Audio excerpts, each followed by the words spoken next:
Jay Crawford, Adam the Bull, Garrett Bush, and so many big names, it would take me hours to say all of their names.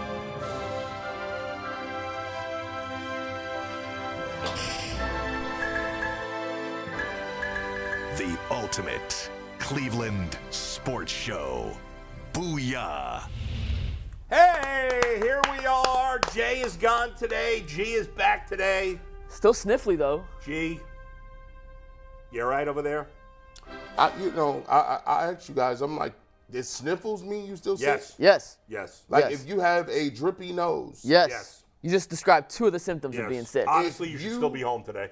If you have a stuffed nose, Yes. Yes. that is classification. Well, there's a thing called allergies, right? Oh, Allergies well, are not if you have contagious. allergies, that's true. Ah, you see? But There's a yesterday, borderline. but yesterday he told us he was sick. I was So sick. I was full blown sick. So you're probably not allergies. You're probably sick. You didn't- What can we do? We're at this We're point. here. By the We're way, gonna my rock it out. son has scarlet fever. Have you even heard of this? That's the STD at Rutgers. On Oregon It's not Trail. It's not STD. I'm just saying that's the STD at Rutgers. My son does not have an STD. On Oregon Trail. He was hanging out You with- get scarlet fever. Scarlet fever. Malaria? It's a form of a strep throat. Jesus. Oh, ooh. It's better than knives in the throat, I guess. He had knives in the throat. He had.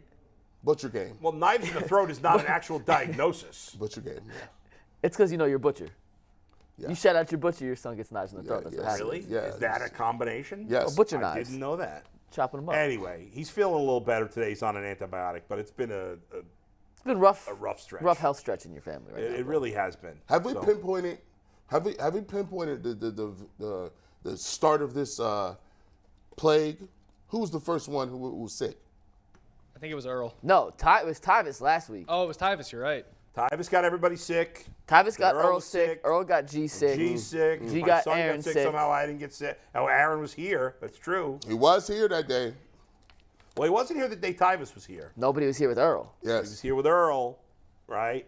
And Earl's getting people sick. Contagion. And by the way, this has nothing to do with anything, but like I'm just thinking about this. Like I saw Earl put out a tweet that said, "Big game for the Cavs tonight against Celtics." Is it really big? Think about that for a minute. Yeah. What happens if they lose? I mean, it's not Are there any real gargantuan. consequences if they lose this game?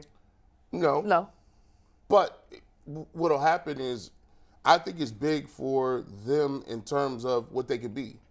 You know, sometimes when you plan and you plan a Going team, off topic, sorry. a little for a second. bit. Yeah. Sometimes when you plan a team, you don't really think you can win because they think you. But they already beat them twice. But that was early in the early. season. Now it's a few games left. So maybe to them, we don't know. Like, you know, we don't even know if they're even going to play the Celtics in the playoffs, right? And ironically, the Celtics were better earlier in the year than they are right now. Right. Tatum's been struggling. Brown's Jaylen playing Brown's with the hurt. mask. Well, he's playing. But he's playing He with didn't the play mask. last game. Yes, he did. He played against the Knicks. He had 26 points. Oh man, who the hell was I for that? So yeah, He played in the he played in the All-Star game. Yeah. if you can say, look, we won this series 3-1 or 4-0 against a team that's supposed to win a title. All But in that's the great. end, let's say they do that, you still think they beat Boston in the playoffs? They could. Right, they could, but I still think they could even if they lose tonight. When they got Donovan Mitchell, I gave them a puncher's chance against anybody. I just in the think East. like to me a big game is I need to win this to go to the playoffs. So before I met Bull, Yeah.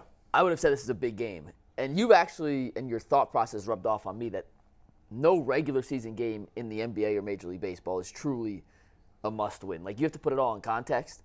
And with that, this game is big game because it's national TV. It's two of the top teams in the East. But yeah, they lose this game. There's still a game and a half up on the Knicks. I mean, besides, it's the easiest sport to bet on, which we in Ohio know something about betting. Do we have that graphic, by the way, of I'll tell you the stat. In January, Ohio residents spent Yeah. $1.1 billion gambling. legally gambling? Second most in the sports. U.S., just behind New York, which And has what's a the lot more population of people. New York versus Ohio? I bet you New York City has more people than Ohio. Oh, maybe. Anthony, can we get on that? What is more people, New York City population or the state of Ohio? Yeah. You think Ohio is more than the entire? Director Steve is saying Ohio. I'll look it up real I quick. think you're right too. I would guess so. But I would New York guess Ohio, State definitely but- has more than Ohio. Oh, absolutely. But anyway, bringing this all Full circle. Because you're betting on the Cavs. The only thing I would say about baseball as opposed to basketball is, at least in baseball, you're fighting really for playoff spots. all the time. There's Essentially, only 'cause 6 now. 6 5. in each league Yeah. make it. Whereas in the NBA, you're not really fighting for a playoff. Are you fighting for the 10th spot? Well, okay, even if you make the 10th spot, you have no chance to win the championship. Little Except different for this year, rare though. occasions. A little different this year. Because the Warriors are in the 7th seed. If LeBron comes back in the Lakers, and you got some teams up top in the West that aren't necessarily All right, as gargantuanly But still, dominant in I previous guess you years. could argue the Warriors are battling to get out of the play-in. But right now they're in the play, Right. and they'd be playing a top 2 seed. And Right. usually the 7 and 8 seeds don't have a chance to beat the 1 and the 2s. This Yeah. year But could if be you a look, little Guys, different. we're going to go over all of this at the end of the show, but Bull brought up betting. Yeah. And Bull, do you want to do your bet of the day? Let's do it. Brought to us by Bet Bringing Rivers. us back. Hey, Ohio, Bet Rivers Online Sportsbook is the place for every single game. Now is the perfect time to join Bet Rivers Sportsbook. When you deposit code SPORTS, you'll receive a second chance bet up to $500. Get in on all the action with weekly specials on your favorite sports like basketball and hockey to help you win big. Check out betrivers.com or download the Bet Rivers app today for the latest lines, odds, and boosts.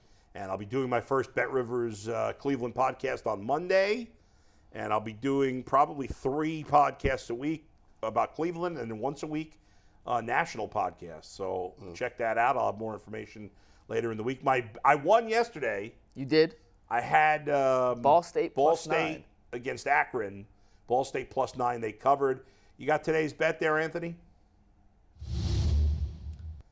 Now, the Cavs have been my Achilles heel, so I probably should have stayed away from them. I'm 6-2 in picks not involving a Cavs game, but I'm 0-2 in games involving the Cavs. Redemption tonight. But I am going tonight. I do think it's going to be a close game in Boston. Now, if I'm totally honest, I thought Jalen Brown was not playing tonight for some reason. Jalen Brown will play tonight. Yeah, I don't know why I thought Jalen Brown was not playing. He is wearing the face mask, so That's he a has bad the job face out of mask. me. But the Celtics have been a little up and down. This is a big And game. the Cavs have not played since Sunday. Yep. So they should be pretty rested. I know they haven't been good on the road, but they play. It was early in the season. I just feel like the Celtics have been a good matchup for them. We'll see. I like them to keep it close. I'm going to save my commentary till later in the show when we do the full preview of this All game, right. but Sounds good. I like where your head's at, Bull. I'll put it that way. And I'll tell you what, Anthony, with all this sickness going around, G and Aaron and Earl and Tyvis and I don't know what. Jay's off today. He's doing something. He's not actually sick, but he'll probably be sick by tomorrow. You know what would make us all feel better? A Built Bar. Built probably, Bar. right? Yeah, I'm everybody starving. feels better eating a Built Bar. Everybody that is sick right now needs to eat a Built Bar. You got to Facts. just use promo code LOCKEDON 15 at Built.com. Get your Built Bar with 15 grams of protein, and you'll feel like new. I actually saw Anthony in the gym yesterday afterwards. that. He did his top 5 lifts. Right. He was hitting lat pull downs yesterday between sets. He has 2 Built Bars. Would you have the chocolate one and the cookies and cream? 2 cookies and cream. Love cookies and cream. By the way, today's top 5 Anthony has for us is a good one. It's top 5 colors. Top 5 colors. Oh my goodness. No, I'm kidding. For real? No, it's actually No, a good I did. one. It I actually did is a good one today. I did the destinations in Iceland for you. That would be good if you did that. Top 5 You colors? could make them up. We wouldn't know any better. No, Actually, I want to hear Anthony pronounce 5 different towns. That's true. Anthony, next time you produce, that is your top 5 no matter I what. can't would be a pronounce good half one. of the NBA player names. That's true.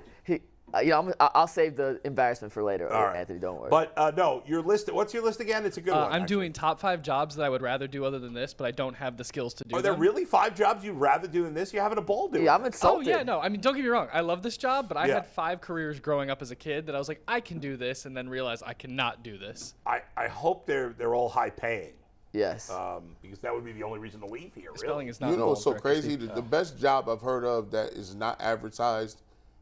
Mary Kay's daughter is like in the circus. Yes. Like Yes. What? she's Wait, like, whoa. Hasn't What? she mentioned this on the show? Yeah. She has. Yeah, Where you been, she's Mike? like, I must have been out that day. she's like, she's like, I She's think like it's an in acrobat, Canada, right? Or- And she's like Cirque du Soleil, like the She does like acrobatics. yeah, stuff. like she does acrobatics and all kind of flips and all kind of good stuff. I was friends with a girl in college who was a ACC national championship diver, He and was friends with. now she's in China in the Cirque du Soleil. Buddies. Cirque du Soleil. Cirque du Soleil. They were pals. Was she flexible? She can bend and all those things. I would assume so. Yeah. I don't know. What We the like hell, that. What the hell are you Fan of doing? What happened with that friend? Yeah. Yeah. She I went to know. China What happened? in the That's it. circus. You should have followed her if she was that flexible. All right, guys, we got a lot to get to today. Let's start. We'll get to the Cavs later. We'll get to this quarterback ranking list and some other things that I'm not remembering right now. But let's focus on the moment in time. Yesterday, we had our buddy Jason Lloyd from the Combine. Today, we'll have Aditi from the Combine. She's coming on at 12, right? 12. Aditi at 12. And these dudes get to go everywhere. They do. And yesterday, Kevin Stefanski speaking today. He's speaking today. And Andrew Berry spoke yesterday. And Andrew Berry was surprisingly, He said some at stuff. least a tiny bit candid. I found it funny that one of his answers, he said, like, oh, I don't mean to, like, be, mislead you. Or I can't remember the exact words he used, but he always means to mislead us, so that was untrue. But one thing he did say, he did admit of the John Johnson thing, which is interesting because it's not official. And so usually they don't admit anything that's not official, so I was a little surprised by that. And then he talked about a potential restructure for Deshaun Watson. Now, we want to get into that, but before we do, G, you were not here yesterday for your buddy Jonathan being cut. What do you have to say about that? You didn't get a chance to chime in. Well, look, I don't really never jump off the roof and just say I'm glad somebody got cut. At the end of the day, that's his livelihood. Well, he'll get another job. But he'll get another job. Yep. He'll land somewhere else. It's a big boy league. It is what it is. He understands it. But one of the things that I thought was very interesting is I've always had a problem at the way they have not been transparent enough. They have not, they don't do yourself any favors by getting up at the end of the season. And their end of the season press conference was one of the worst I've ever seen. They basically told you, hey, we punted on the season, so what? We're not going to give you anything concrete. We don't know why it didn't work. And they did that after the season, during the season, and before the season. So, one of the things that goes on is people don't understand that there is a Game of Thrones. There's a way you have to finesse the situation. You have to be good communicators. At some point in time, you need to have allies in the media. And the fans are going to want answers, right? So sometimes it's great to give those answers. It doesn't mean you're going to get fired. It doesn't mean that you guys are just letting all the cats out the bag. What you're doing is you're giving information so that people can say, okay, I understood that. Okay, I got that. They kept all the information inside, and then what they started to realize was we have no allies. If we don't get it done in these 6 games, we're out of here. They could have bought them time by having better communication skills, which they lacked. So now I think that they feel that they're behind the 8 ball. They're behind. They feel the pressure of saying, wow, we really have to go out here and we got to do everything we need to do. And get rid of John Johnson is just the first move on the roster of saying and admitting that they missed, because that was one of their big home runs. Yeah. Troy Hill, miss. Tack McKinley got hurt, miss. 2 of their 3 top free agent signings in this Berry-Stefanski duo, Austin Hooper did not make it to his final year of his free agency contract. Hey, and John Johnson those are did both not terrible signings. Neither one panned out. And those were the big signing. Hooper was the big signing of his first year. John Johnson was the big signing of his second year. So, we've criticized Berry, and rightfully so, for his inability to find A-plus talent in the draft at respective positions, which may change with Emerson. But I think an even more fair criticism is his evaluation of free agency and paying the wrong guys to come into the system and utilize them to the maximum capabilities they have, because Hooper never found his rhythm, and John Johnson was out of place for 2 years. They've done a better job with some of the lower tier free agents, right? Like Ethan Pocic, like I can't get anybody's name the last couple Taven days. Bryan? No, the linebacker got hurt from the Colts. Anthony Walker.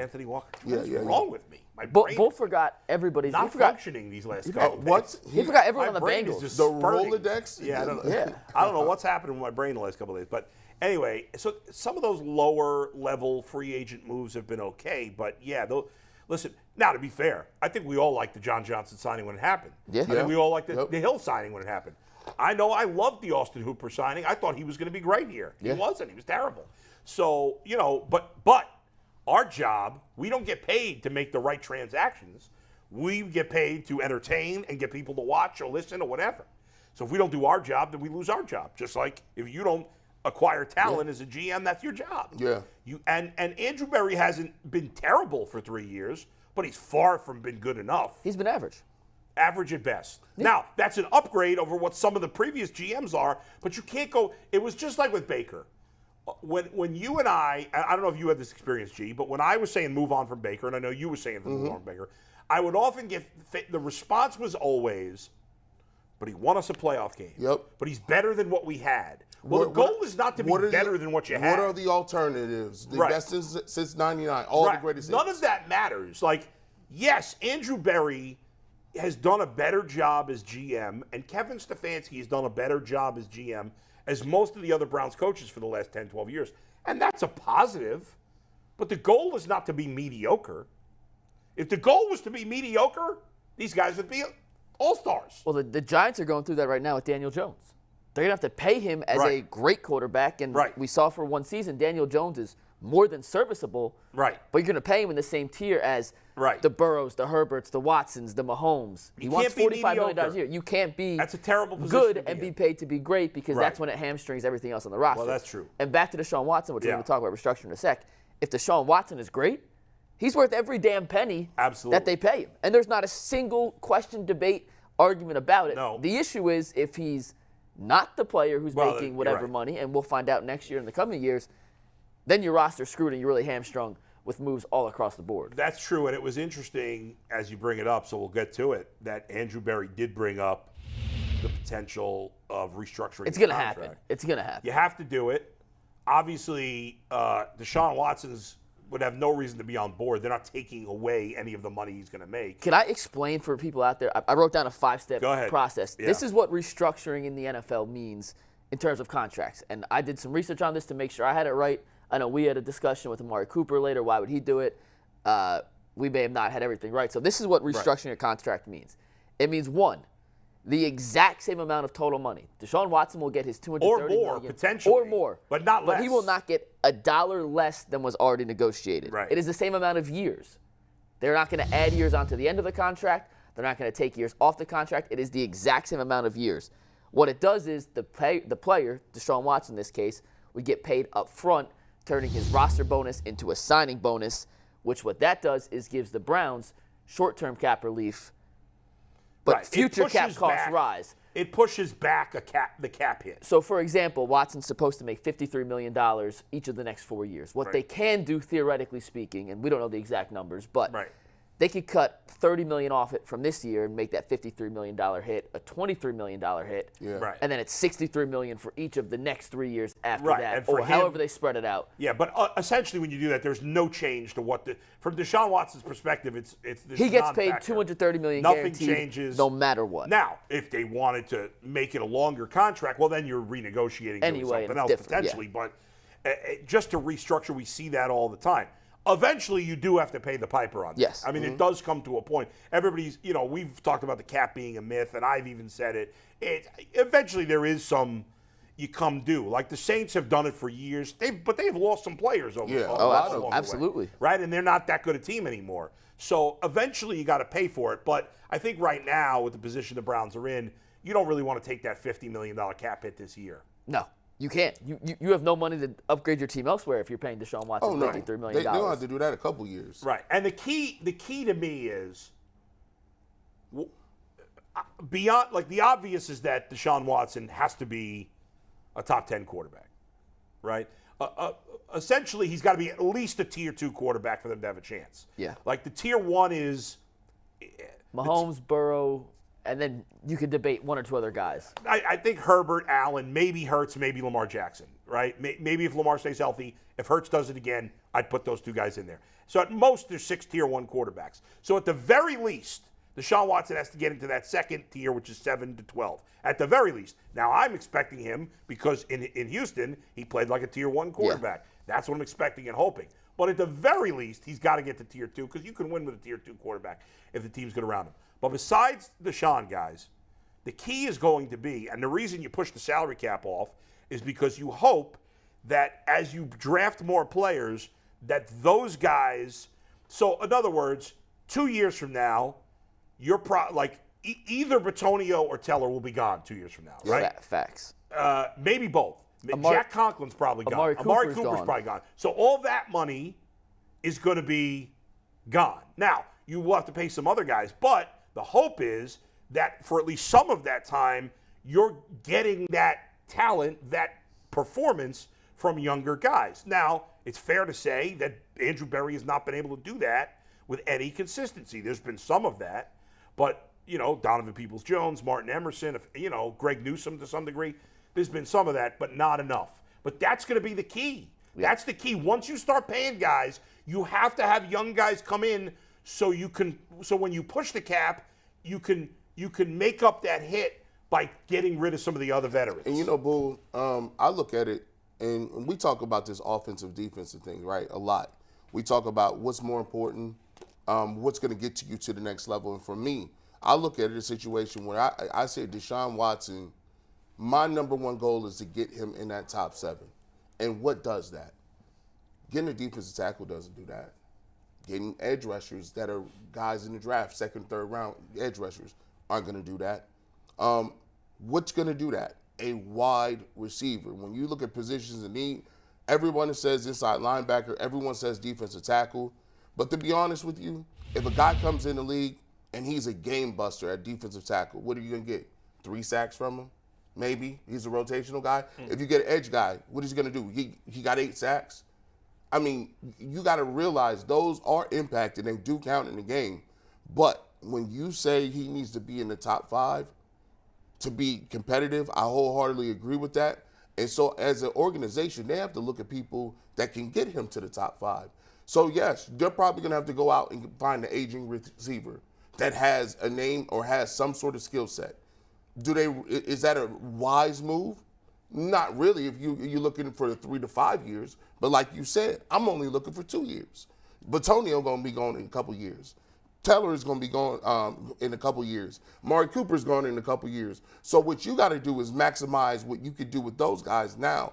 And I feel wide receiver is a position that can maximize the end of those guys' prime and get them to a place that they need to go quicker than some other positions you can look at. And the reality is, G, that they don't have to ignore those other positions, even if they get a wide receiver. Right? I mean, it's not like they're, the Browns are not in a great salary cap position where they've been for many years, but it's not like they're in a terrible salary cap position either. And especially if they restructure, they've cut Johnson, they restructure Watson, maybe even renegotiate with Amari Cooper. Forget a restructure. Maybe you extend him another year and find a way, put it less. To spread it out, spread his money out. I don't know. I'm just throwing stuff out there. And, so I think there are avenues to do that. I would, listen, in the end, you may be right. They may have to get a veteran receiver that kind of hurts them after a year or two. I would love for them to try to go after a guy who's in their prime more at wide receiver, even if it means they have to give up a lot in the trade. I'd rather them give up draft assets for a proven younger wide receiver. Now, that's not easy. Okay. A bunch were traded last year, but, and I don't know, who knows who might be available. But I would rather them give up more to get a receiver in his prime, even though that might not be possible this offseason. So they cut John Johnson yesterday. That saved $9.75 million. Right. When they restructure Watson's contract, and notice I say when, not if. It's going to happen. It's just a matter of when it becomes official. That's going to open up between $30 and $35 million in cap space. So between those two moves, just cutting Johnson, restructuring Watson, the Browns go from under $13 million over the cap to about 17, 18, 20-ish million dollars under the cap to spend on a receiver, a defensive tackle, a linebacker, a safety, you name it, plus draft capital. Right. I'm sure that's not their only moves. There are some other guys they can cut, restructure. Yeah. I think the Browns are going to have about $40 million when it's all said and done to work with in free agency, G. And when you look at the list of wide receivers in free agency, none of those guys I think are going to get a massive bag. Well, I don't mean, listen, Marvin Jones got a massive bag last year, which none of us expected. Right. Fair. Not Marvin Jones. Zay Jones. No. Christian Kirk. Christian Kirk. I'm not Marvin Jones. Christian Kirk is the same team as Zay Jones. But Christian Kirk is, if he was on that list that we show, he'd be hands down by far the best receiver on that list. Yeah, but I don't think Christian Kirk.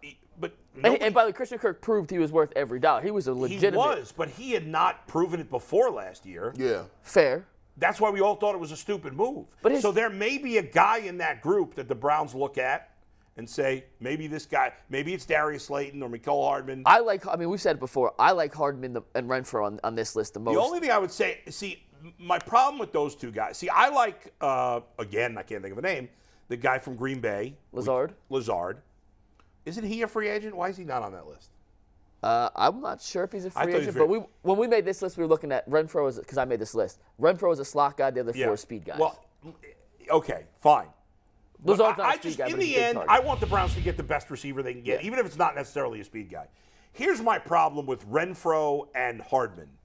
Hardman hasn't done that much playing with the best quarterback and the smartest coach. And he struggles to stay healthy, So I will admit. How am I going to – why would I believe he's got more upside when he couldn't do it with the best team, especially this past year?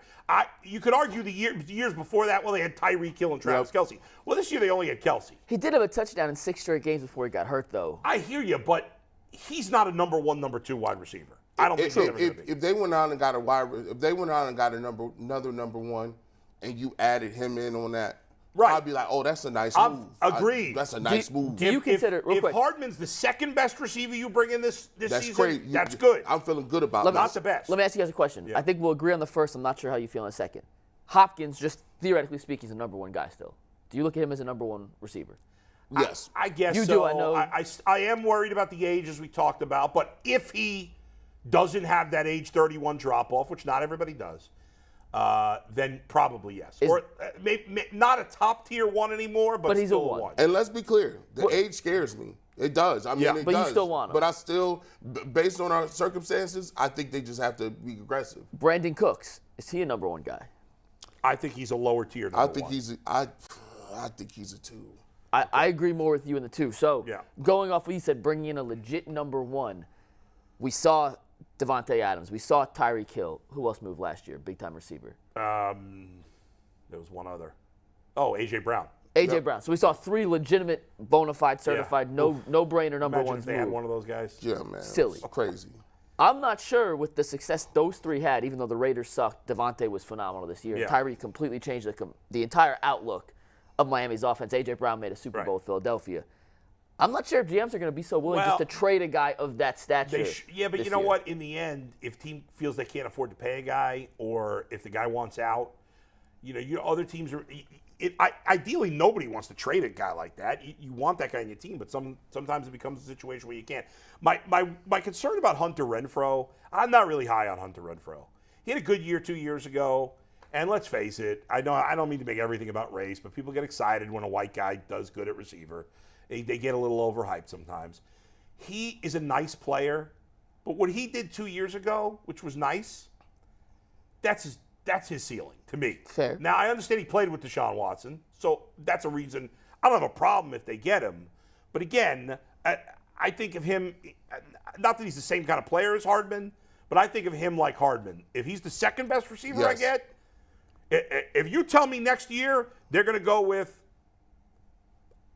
let's say, Hopkins, Cooper, DPJ, and Renfro, Now all of a sudden, I go from 2. Yeah, I'm in. I don't want Renfro. I don't want any of those guys being my top wide receiver this year. So let's hypothetical world. Yeah. The Browns get Hopkins. They Yeah. sign. We want to go Renfro or Coleman. Who do we want to go with just for this? Coleman? McCall Hardman. Sorry. Oh, Hardman. Yeah. I combine his names. I would think in that case, Hardman makes more sense because Yes, he'd be the 'cause one he's speed guy. Okay, so let's go with Hopkins, Cooper, DPJ, McCall Hardman, and Njoku at tight end. Right. How mad is Jay going to get when Nick Chubb gets 14 carries a game? Because they're throwing the ball 73 times with all those I see receivers. what you He'll said. only get mad I if see they what you lose. did. Like, When they lose. But they're going to be 3-0 when he runs for 20 or more carries, and somehow they'll lose a random game where he does it. That's the stat that gets stuck. I think that'll be out the window.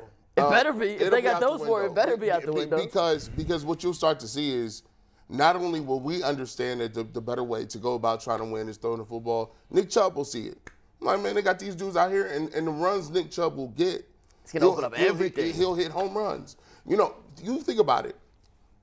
When is the last time you saw one of those big 60, 70-yard runs by Nick Chubb? You have to go back to not this year. He had a 50-yarder this year, but didn't he? last year against the Bengals. Remember, he split the defense? Yeah. But what that tells me is he has to make a lot of guys miss, and there's a lot of people in that box. Yeah, I mean, he has the yards per carry, but sometimes he used to have those home runs. Those home runs are getting less. He's hitting doubles now and some triples, not home runs. So if you got a situation where you are throwing the ball, you are going downhill, and you are spreading the field, you'll start to see Nick Chubb, instead of those 8-yard runs, 10, 12, you'll start to see some of those 30, 40, 50s again. Hey, the reality is, I know there was a lot of complaint about it, but I said this last year and I'll say it again. You look at the teams that have a running back that carries the ball a ton, those teams generally are mediocre or worse. Nope. And the reality is that if Deshaun Watson plays like the guy he was in Houston, then Nick Chubb will end up carrying it a lot in the fourth quarter because the Browns will have a lot of games where they'll have a lead, and then who's better to salt it away than Nick Chubb in the fourth quarter? Nobody. Who's as good as anybody in that situation? 0 people. So if Nick Chubb's averaging 14.5 carries and the Browns are winning, who cares? I'm just Jay's Jay's the only one that's going to care. Jay will not care if they're winning. No. Nobody will care if they're winning. He ain't gonna trip, because what'll happen is you're gonna start to see the Browns put major points up. You know, when the last time you seen a Browns team be vertical, truly vertical, not tight end vertical. I mean, truly deep threat vertical. Even when we had OBJ and Jarvis Landry, we didn't throw deep ball. I don't think verticality. Derek Anderson, maybe? That's it. With Josh Gordon. Right? Like But- that. No, Derek Anderson was Josh for whatever Gordon. reason, you guys have told me 25 times that Derek Anderson wasn't Josh Gordon's quarterback. I will never remember that. That just is one thing. It goes in one ear, out the other every time. that- I mean, I've got that wrong at least 15 That times. good year with Derek Anderson, they were a vertical team. But that was a long time ago. it was almost dang near 10 years between Derek Anderson and Gee, what do you think of this, though? So Stefanski comes in 2020 with OBJ, Jarvis Landry. OBJ is a vertical threat in the receiver position. Didn't happen at a high rate. We come back, fast forward 2 years with Watson, Brissett, that combination. Cooper's not truly a deep threat. DPJ's not truly a deep threat. We keep but we want to see more verticality stretch the defense. Do you think that's in Stefanski's play card? Is that on the Denny sheet somewhere? Or is his offense just kind of designed to stay in that mid-tier, mid-passing range? Oh, this is an easy question. If you go back and look at what Deshaun Watson said in that Quincy Avery interview. He said, Bill O'Brien was the most aggressive coach that he had been around. And he said, I had guys out there that could run like Brandon Cooks. What's the guy that we wanted? But Will Fuller. Will Fuller. Yeah, I'm getting my brain back. There you go. I'm losing mine. Will Fuller and DeAndre Hopkins. He said he used to let me go out there, and he was the most aggressive throwing the ball down the field coach I've ever had. He throws a great deep ball. And he throws a beautiful deep ball with air touch. He could get it there. But he said with Kevin Stefanski, he said, well, look, they was running a different type of offense with Jacoby Brissett. He has the most structure for a quarterback that I've ever been in, where I didn't even have to do much thinking.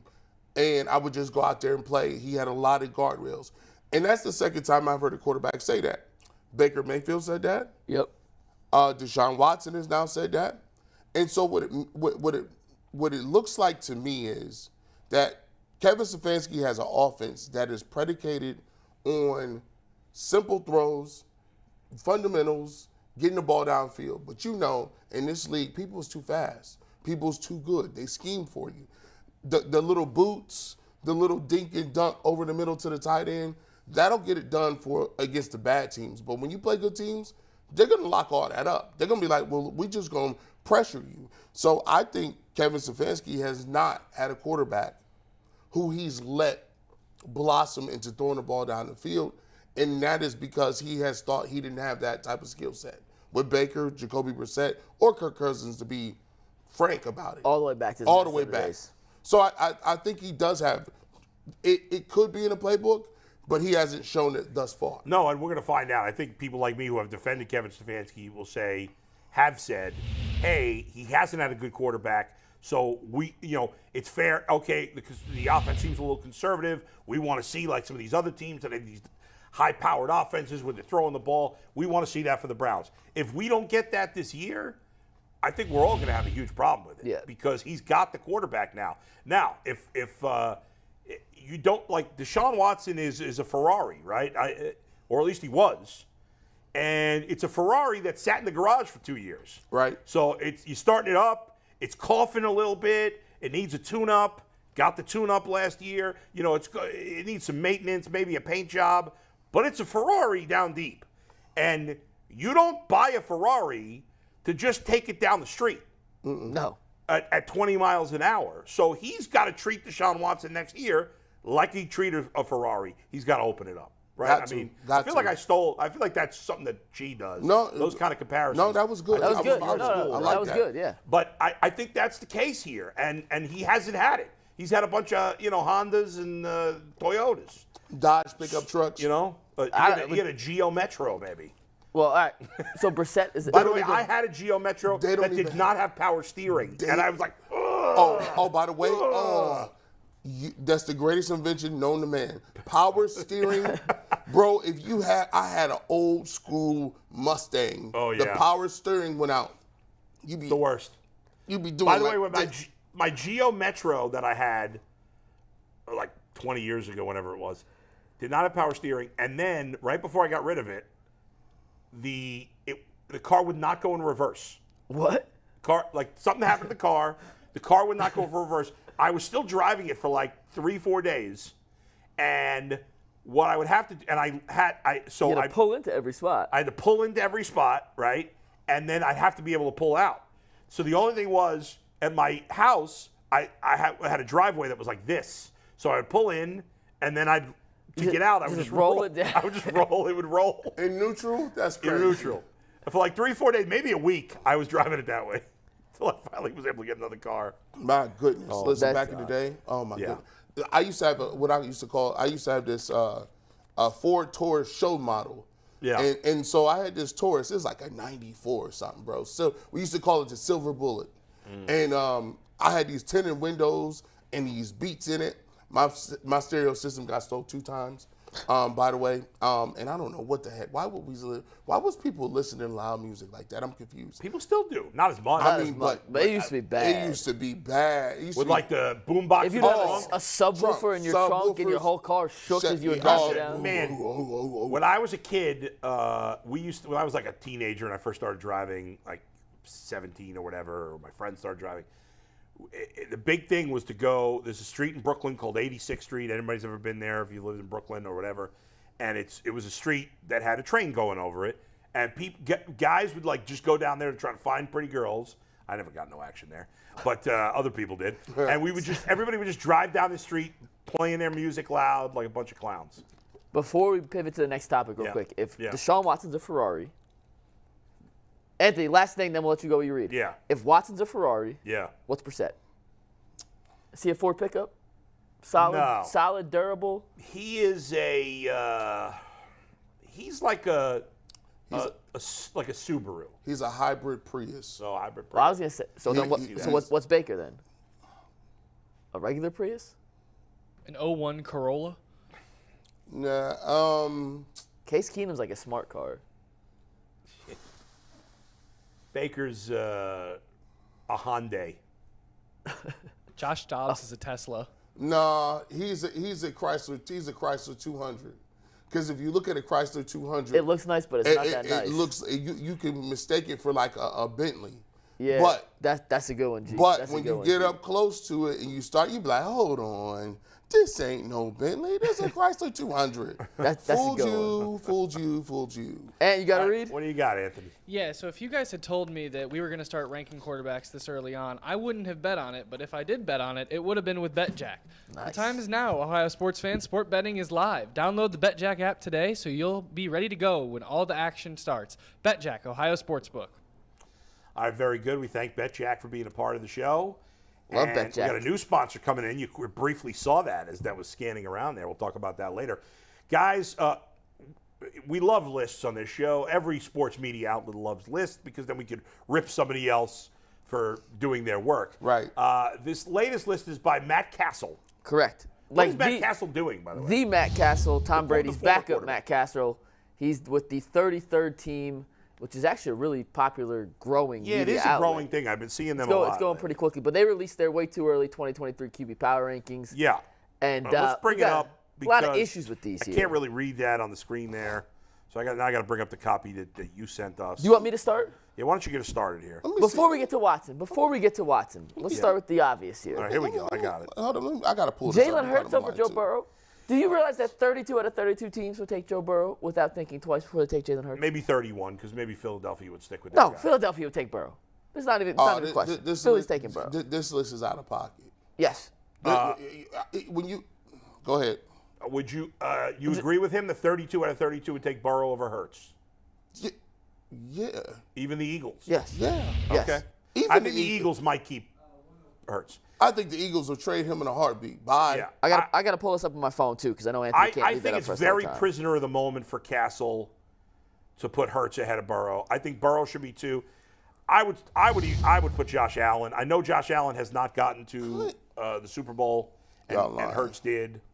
All right, where's this? Where's this at? This is unacceptable. Now, that in fairness, that doesn't include Hurts' rushing. I said Now, to the group Burrow's a yesterday. decent runner, but he's Okay. not the runner that Jalen Hurts is. That's my first qualm. Yeah, and Josh Allen, I would have Josh Allen 3, and then personally, I'd put Herbert 4, and then I'd put Hurts Hurts 5. and Lamar 5 and 6. I agree. That's what I would do. I G, agree your with that. thoughts on that? I do think they have the right 6 guys. I just think he put Hurts too high. If you want to put him, you want to put Hurts above Lamar Jackson, okay, but he's not better than Mahomes, Burrow, Allen, or Herbert. Yeah, I agree. Yeah. I would put Hurts 5, Jackson 6 right now. Yeah. Now, here's the problem. Why is Aaron Rodgers still 8? Cause that's his He had boy. a bad season. He had a bad season. I think And this is. I shouldn't say that. He did have a bad season, and I just said, well, he's being prisoner of the moment. Now I'm saying I'm being prisoner of the moment. But Aaron Rodgers is having a bad season at 38, and he might retire. Like, he's clearly on the back end, even though he did have 2 great years the years before. Oh, Before we get to Watson and Brissett, do you know what looking at this list made me realize in totality of the NFL? There is a clear top 5, 6, 7, if you want to include Lawrence in that, where he falls maybe I got to right text on the my wife. outside. I just got an alarm that there could be a fire at my house. I don't think there is, but Yeah, text your wife. That's important. okay. Outside of that, G, there's a lot of mediocre in the middle. Like, we keep talking about this being the golden era of quarterbacks. The receiving numbers are up, passing numbers are up, but there's a lot of guys in that 9 through, frankly, like 20 range who I don't think are particularly very good. Oh, we got breaking news a little bit. The Jalen Carter thing from this Yeah. morning? Wow. Yeah, that happened early this morning. Wow. He fall to 42 now? I didn't even know. Dude, should we tell them or did they already know? What happened? Arrest warrant issued for ex-Georgia D tackle Jalen Carter for alleged role in car crash that killed a teammate. So the news came out, his teammate died back in January. Mm-hmm. And when it first happened, it was looked at as a drunk driving incident.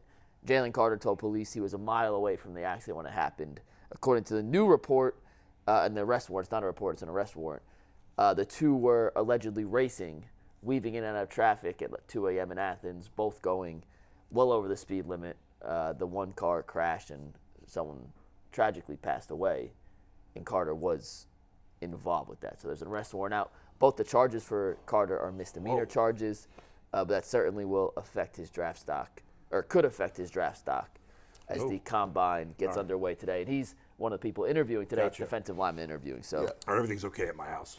Good. My wife was Good. probably No- just cooking. no fire. And set the fire alarm off. But back to what I said about the quarterbacks here. And you pull back, Yeah. Anthony, put the list back up real quick. Outside of the top 6, that's top 8. You can put Rodgers in here. Those next 2 rows, 9 through 24, Is that your phone that's No. beeping? Or the G? I think it's G's phone, it's not mine. Come on. But 9 We're through a mess 24, today. there's a lot of interchangeable pieces here, and a lot of guys, and Watson hopefully we think can get back into that top list. But if you're ranking quarterbacks for 2023, Kyler Murray's at 18. He's coming off a torn ACL. He's not going to play half the season. Brock Purdy just tore his UCL. There's no guarantee he can even throw the ball next year. And granted, Watson and Wilson didn't have good seasons, but in no world, in no capacity, no chance in hell, even if Watson somehow takes a step back from last year, is he worse than Andy Dalton at 22? This is egregious. Well, if he's worse than he was last year, then he could be. He could be just as bad as Deshaun Watson at 0.0001% of his matter, capability is better than Andy Dalton on his best day All right. right Well, now. whatever. Yeah, that is silly. It is weird that these are the 23. Yeah, I mean, I guess he thinks Rodgers is going to bounce back. This is what he said about Watson, by the way, in the actual article. Still has a lot to prove to Cleveland, whether or not that guarantee contract was worth it, the money in the years. Played 6 games through 7 touchdowns, 5 interceptions. That means Watson will lead to boom next season to avoid a historic bust tag. I mean, that's not he's not wrong. No, but he's still better than Andy Dalton. Yeah, these dudes be cracking me up, man. Listen, Ryan Tannehill's on that list. Andy Dalton's on that list. He had Russell Wilson on that list ahead of Deshaun Watson.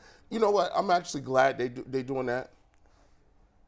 I'm getting a call from the fire department, guys. I'm actually live on TV right now. Sorry, my wife set off the fire alarm with cooking. We are okay. Yeah, I think so. I'm not home, but she told me everything's fine. All right. Yeah, sorry. Well, I can't. Don't give your wife's number on on live TV. I don't know what to do. Should I step out for a second? Yeah, we'll kill your mic. Kill my mic for a second. Hold on 1 second, all right? Yeah, just come. Hey, all chains undone when Bull's house on fire, or maybe it's not. Yeah.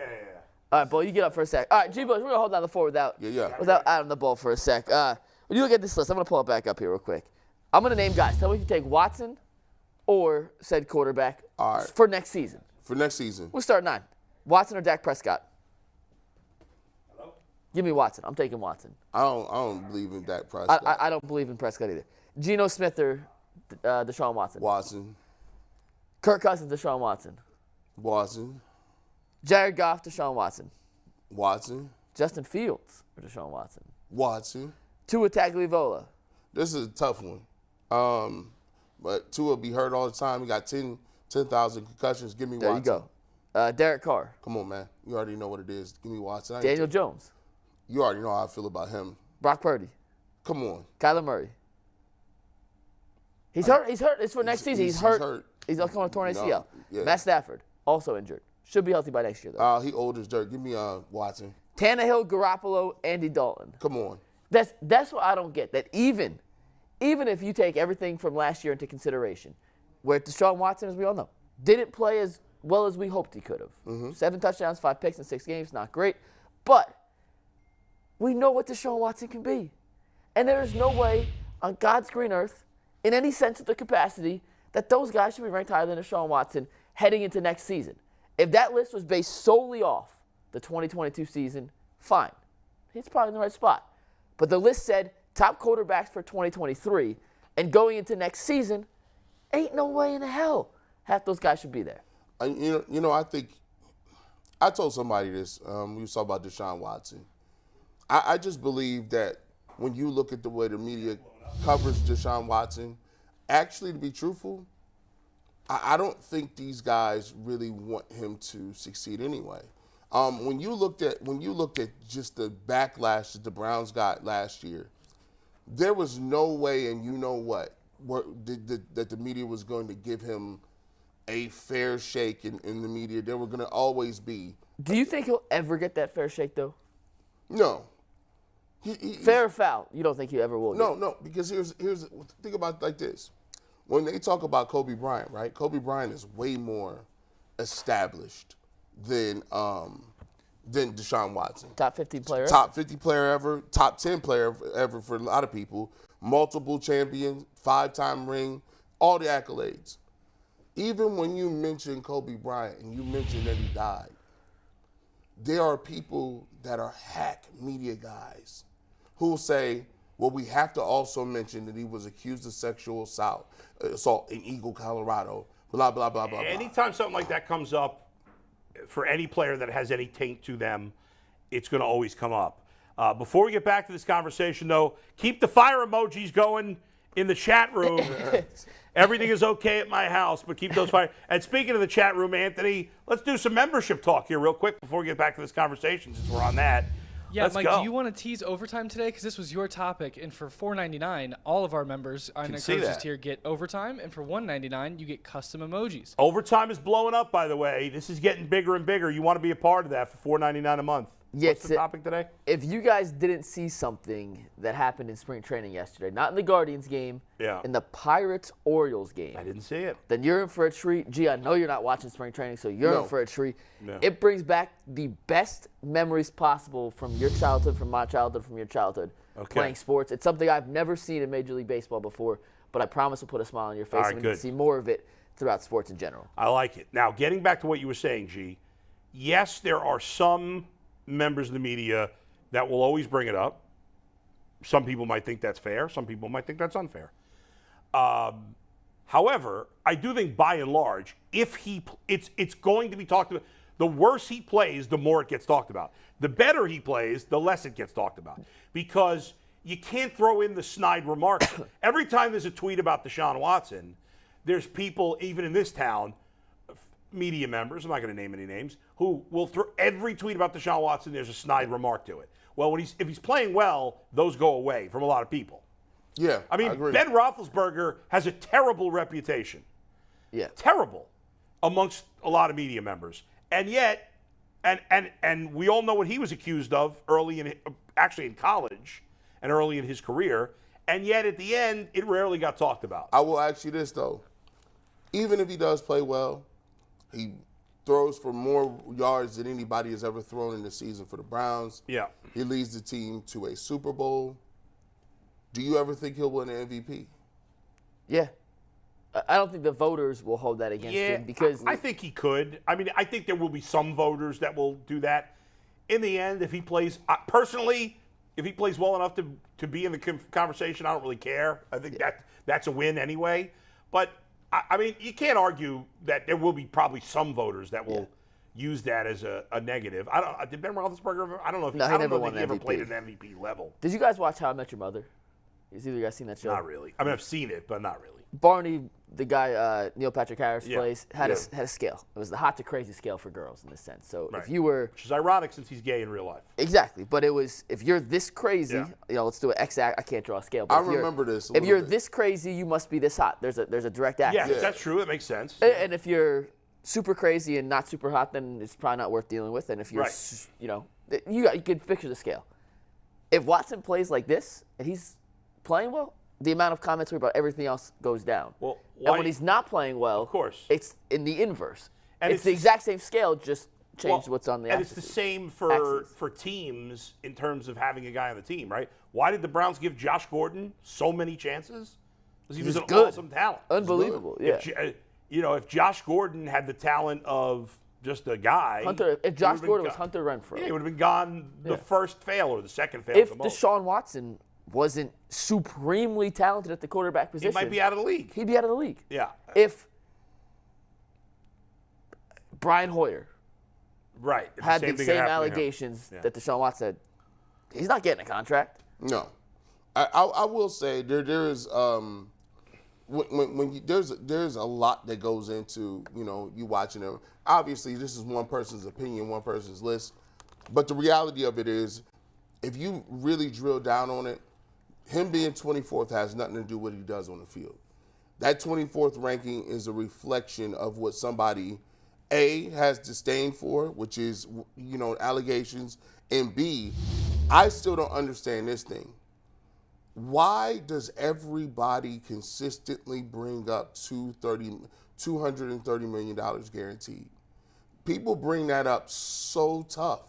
And I'm like, well, I get it. I mean, it was the first time it ever happened, and the guy didn't perform in his first year, so I get that. And Lamar I Jackson. don't know that. The only thing I would disagree, maybe, I don't know, is that Matt Cassel's a former player. I don't know that he's factoring. He's the one who made the list. He's a former player.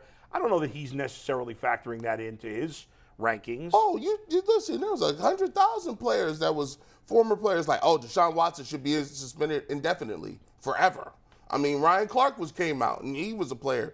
I look at it in terms of this. When you look at Deshaun Watson and you say, okay, he's going to get $230 million guaranteed. Well, what do you think he should have got? Zero guarantee? What would you be comfortable with, right? Well, I think no matter what he signed for, it would have been brought up because of what he did. But it does stand out because it was the first contract of that ilk. That much money guaranteed. It's never been done. So I think it's fair to say, now, he was in a position where he controlled his destiny, which sometimes quarterbacks don't always get that opportunity. So he was in a unique position. But it is understandable that people would bring it up because the first guy that got the guaranteed money that much, Kirk Cousins did get guaranteed money when he signed with Minnesota, but it wasn't $230 million. 95, I think. Right. 97. And so, which is a huge difference. And so if he doesn't play well, Cassel is right in what he says. If Deshaun Watson is not good in Cleveland, if he's not good this year, it's a disaster. Because they guaranteed him all that money. If he's not good, he's not worth it. Here's what I'll say. The Browns didn't have no choice. They didn't have no choice to guarantee him. You guys are both right, by the way. Yeah. You guys are both right on the opposite sides. Like, both can be true. It can be a terrible signing if he's not good. And the Browns also did the move they had to do. It just didn't work out. Yeah, now, I don't know that we know for sure they had to guarantee him every last dollar, but probably they did. Otherwise, he probably wouldn't have come here. I mean, why? Yeah, why we could con ourselves into believing he came here for some other altruistic reason. Because he wanted to play with Stefanski in his offense, which but the reality there's probably some truth to that, but the majority is there's $230 million reasons why he came here. And I'm sure Stefanski might have been a factor, at least small, because I bet in the end all those other teams would have guaranteed, maybe not all the other teams, but there would have been another team that would have guaranteed him the money. But I look at it like this: Aaron Rodgers is in some sleep tank somewhere right now. I think he's out, but yeah, he did. Yeah, I mean, this dude does all kind of strange, just weird. I get it. At the end of the day, they gave him how many $1 million guaranteed? 50? Yeah, I think it was. But a year. It's the combo of the money, the off the field, and he hasn't played well for 3 years. Or he hasn't played in that long. He either hasn't played, or when the little bit he didn't play well. So all that together is he and the Browns are an easy punching bag right now.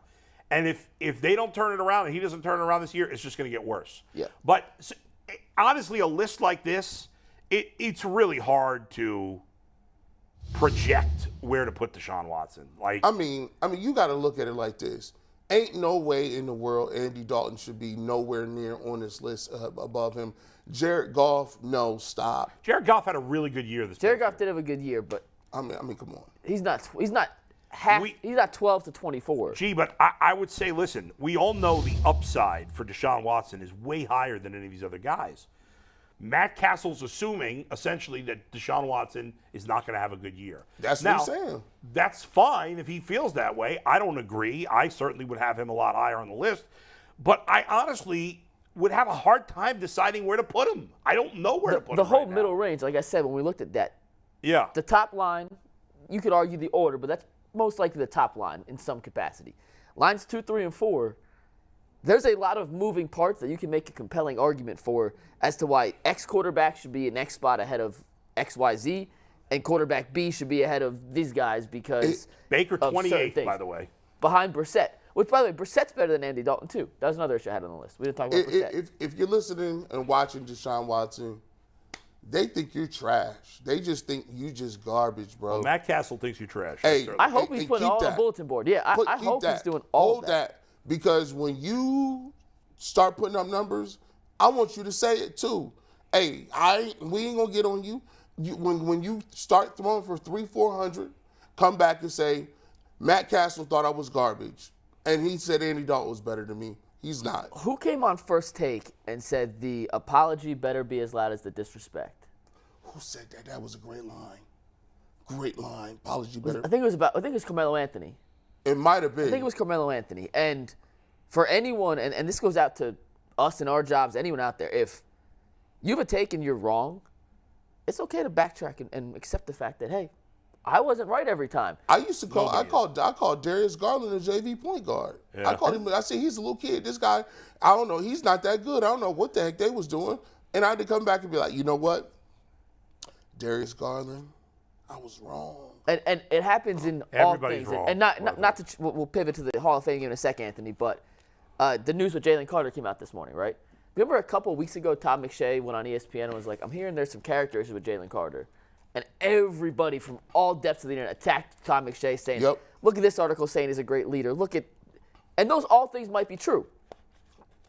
But then this comes out, and it's like, okay, maybe Todd McShay had some information he couldn't share on live TV. And he knew this was happening behind the scenes. And, you know, And if you rip McShay, then the apology better be just as loud. And that goes with all of us. Who got the number 1 pick? The Bears. They're going to trade it. They're going to trade it. They have Justin Fields. They're not taking the quarterback. Oh man, well listen, I still would take him. He's so good.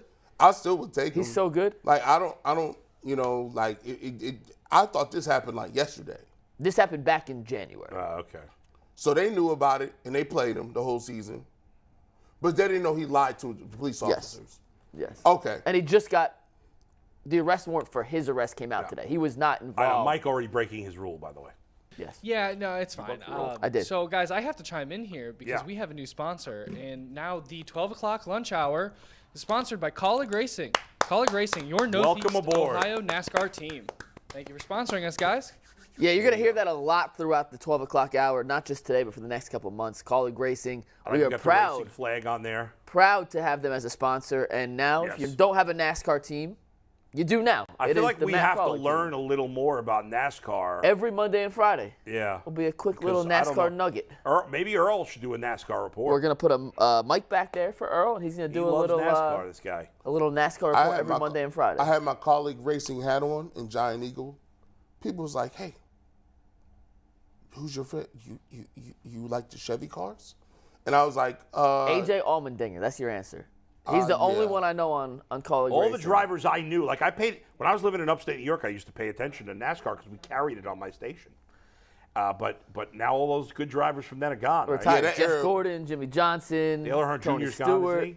Or is Dale he still Earnhardt Jr. I think he's retired. Yeah. I used to cover Michael NASCAR. Waltrip. Well, we're going to get He's schooled old, up. We're going to yeah. get schooled up on NASCAR. All right, guys. Yesterday it was announced that the Browns are going to be playing in the Hall of Fame game August 3rd, which is what? It's 5 months away. right? Seems like a long time, but not a long time at the No, same it time. ain't a long time. Browns and the Jets, appropriate, with Joe Thomas, Darrell Revis, and Joe Klecko. Yep. Three of the headliners of the Hall of Fame enshrinement. So, I mean, It's going to be awesome. it's cool for It's us. gonna be the awesome. game itself is the least interesting part, really. It is homecoming from G. Bush. Yes. He is back in the city. He will make It'd be it nice if we could triumphant. do a show from there. That'd be dope. That may be, so peel back the curtain for you guys. Yeah. It would take us a full day to take our equipment, put it somewhere, do a show, then a full day to put it back in. Yeah. But I think doing a show from Canton for that might be worth Yeah. 2 off days of UCSS. So, Steve, Well, we could always tape 3 shows in one day if we had to. I mean, evergreen shows, yeah. It wouldn't be topical. But, hey, I think that is maybe the first thing that we've had come across our plate. Yeah. That would be worth, especially if Joe Thomas lets me do the introduction speech, which he's not going to. But until that's officially What? off the table, Are you out of your mind? we're boys. No, you're He not. texted me afterwards. He was like, that was awkward. Oh, it was awesome. man. Oh, my So God. But that's it's- my boy, me and Joe. No. Who do you think does it? For real, though. Who do you think does it? Probably one of his high school coaches or something. I mean, There's no one from the Browns during his tenure that I makes mean, sense. could it be one of his buddies on the offensive line? Him and Batonio are tight. Antonio? Could it be Mitchell Schwartz? Could it be Alex Mack? I don't Nuggets? feel like there's an obvious choice. No. That's why I have a chance. Maybe there is to him. There probably is, but Yeah, like, come on. He definitely has a regular life. It could be his pastor. I his could see like minister. his dad doing it. Yeah, his dad is. They should talk Which to quarterback did he have to introduce himself to on the field? I think it should be him. Josh Johnson. There you go. That would be funny. Did I say? I thought I said that when we talked about You that did you that. had every quarterback. Do one line. Yeah, that'd be good. That'd be good. Or, we could put Would they Aditi let out there him to do that? introduce him. Could have who We introduce could him? bring out Aditi to introduce Aditi him. would be a good job. And Yeah. do we have Aditi? We do? Live from the combine. What's Hi, up, Aditi? everybody. Aditi, who do you think? Well, you know what's so funny? Wait. It's funny because I was with Joe at the Super Bowl at the Merlin Olsen Luncheon with the Hall of Fame. And then on Saturday morning, the Hall of Fame does this really cool breakfast that's very intimate. It's just the brand new class and someone talking. And then they go through and they get sized for their rings and they sit with the sculptor. And Joe, I asked, I said, so are you going to do like an Alan Faneca? Will you make your bust what you looked like before or what you look like now? And Joe had never thought about it. And he said to me, he's like, what do you think I should do? And I was like, well, I think you should look like the guy you looked like when you were playing, which Right. is what he is going to do. I suggested So I do have some say in that, at least. I suggested when he came on the show that he, in his bust, crush a beer. Like have him crushing a beer in the bust. That's not. I don't know about He said that it's probably one, not but possible. So. Who do you think I should mean, the Bucks intro are him? a great story. I feel like it'll be his dad, just Right. because he went fishing. Like when he was drafted, he was on that boat with his dad. So wouldn't it be his dad? But I don't know. I never even asked him. I feel haven't like thought there's to no ask him. obvious player or person with the Browns No. that would do it. I mean, there's not a coach that he was with forever. There's not like a line coach, like a position coach. No. There's not, and like, yeah, for the teammates that he was close with, like an Alex Mack, but it wasn't like a whole career. It wasn't, Right. I played next to this guy for 10 years. Right. So, All right, before we continue, I feel like it should be a family member. Okay, go ahead. Before we continue our football conversation, we've started a new segment on the show called Aditi Rips Her Husband. So anything you want to rip your husband for today? I was gonna ask that if you did it. No. Most definitely not. My wonderful, fabulous, amazing husband is home alone with 2 children, one of whom is sick and has been throwing up, and I had to extend my trip for a day. So all kudos, all hail to the present father. Here's what we're gonna do. We're gonna clean this up. I'm the great PR person since I'm the people's champion. They all love me. Aditi, could you tell us what is the most favorite thing about your husband? What's your favorite thing about him? Now you're going to get her in trouble. She won't be able to think of anything.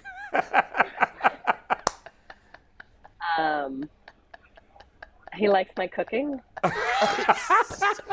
Is that backhand? He likes my cookie. So it was a reverse pickpocket move. Like it was no, I'm a really good cook, and he eats it. I think that's one of those things in life. Like the best traits are your worst traits, right? So my favorite thing is that he is not exactly like me, meaning that I'm very New York and he's very even. You know, like I'm emotional and loud and this and that. He's very level, which is really good because it's the yin to my yang. But sometimes I wish, like, come on, be a little bit more, you know.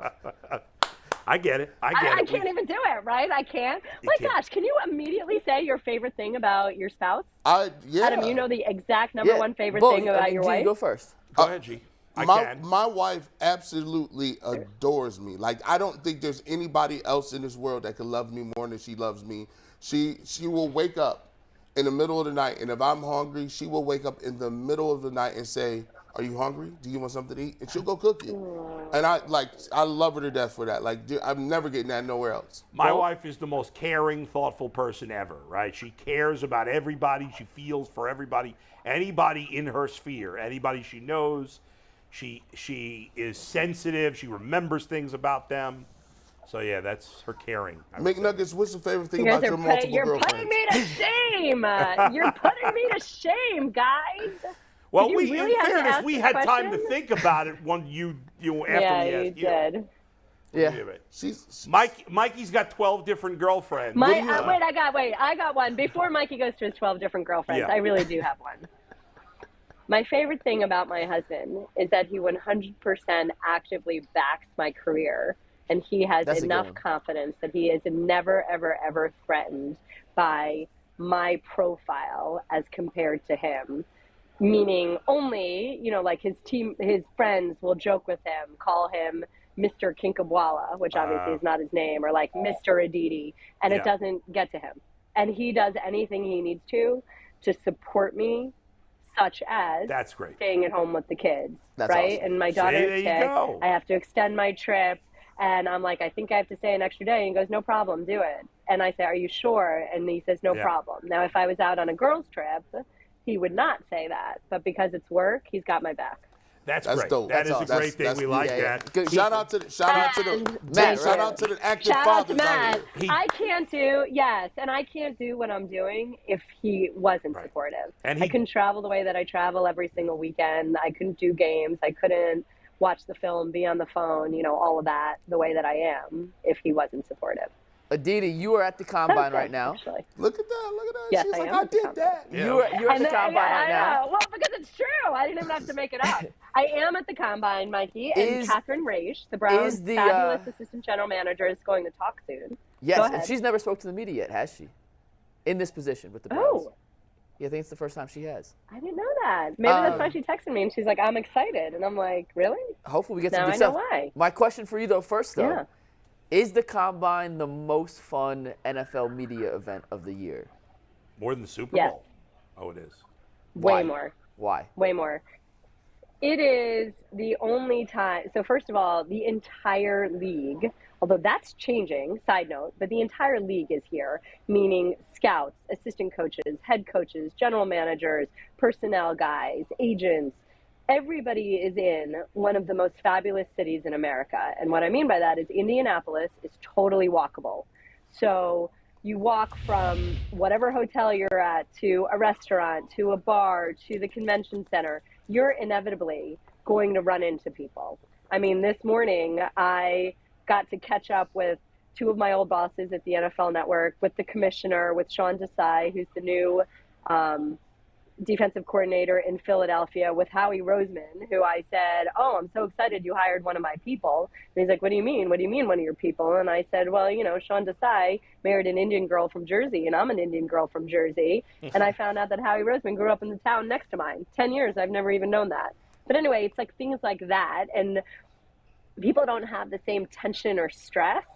So it's the one time you can really have unguarded personal conversations where you get to know someone. I mean, I can't tell you how many hours I've spent talking to people about their kids. Or last night I was sitting with the Minnesota Vikings offensive staff and we're talking about potty training. I mean, can you imagine doing that at training camp?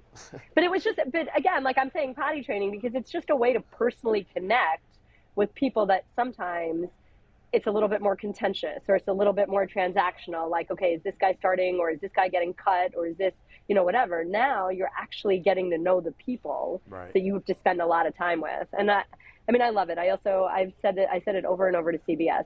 To me, as a reporter, it's the single most important event on the NFL calendar. Because again, everybody's here. Obviously, Andrew Berry and Kevin Stefanski are there. And Andrew Berry spoke yesterday, Stefanski speaking today. We know you have a relationship with both of these guys. So what are your thoughts right now? Like, we've talked a lot about the offseason game plan for the Browns in terms, well, obviously they cut John Johnson. Berry, surprisingly to us, acknowledged that yesterday because he usually doesn't acknowledge anything that's not official. Clearly they're going to need another safety, but linebacker, defensive tackle, and we think definitely wide receiver are big areas of need.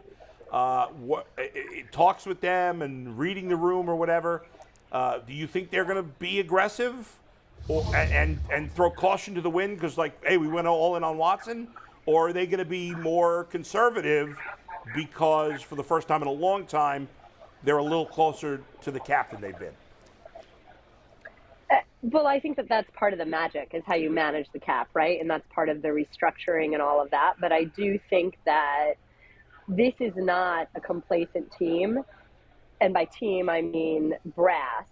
Andrew Berry's not going to kind of sit here and hope that one small, tiny tweak is going to change everything. So what do I call it? I call it a prudent aggression, a caution. It's not a willy-nilly and F them picks a la Les Snead thing. But I do think that there is some aggressiveness, necessary aggressiveness. Absolutely. Well, I'm going to piggyback off of that. Do you, Aditi, feel like their transparency with the media and with the fans shows a little bit of urgency? Are they feeling the pressure a little bit to get off to a good start during the season? I don't think it has anything to do with the media or the fans. I mean, that's just what it is. You don't win games for fans. You win games because that's your job, you know? And I think, obviously, everybody is in better shape if the season can start well, if you can gain some momentum early in the year, if you can get some confidence, get some wins under you, all of that. So I don't think it has anything to do with any external drumbeat. It's kind of one of those things, like no one can be harder on you than you yourself are on you. That doesn't make any sense. No one can be harder on you than you are on yourself. Got it. And so that's the point. Yeah, right? That's fair. I mean, it reminds me early in the season, someone said to Jacoby Brissett, well, I'm looking at the schedule and I feel you have X number of winnable games before the schedule turns. And Jacoby was just like, it's my job to think every game is winnable. I get that. And so, like, that's the same point. Of course it's your job to get off to a good start. But the thing is, Aditi, it doesn't matter what's being said. And, oh, sorry, go ahead, Adam. No, but to G's point, like, owners care about these things sometimes, right? Like, Jimmy Haslam is a little wackadoodle. He has. We don't know what. Like sometimes. Jimmy Haslam thinks one thing one day and another. So if the Browns, like, to me, and I have defended Stefanski and Berry a lot over the 3 years, but they can't have another bad year. I mean, I think Berry and overall through 3 years, I would grade Berry and Stefanski middle of the road at best. And they've gotten worse each year. That's just how I see it. You may disagree.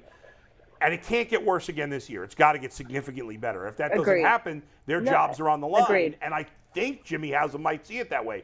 So maybe building a little goodwill with the media, which they haven't done the best job of doing by being so closed off, could help potentially. But in the end, yes, we understand they don't want to win for that reason, or do things for that reason. But maybe it helps them a little bit, build some goodwill, and that might help with.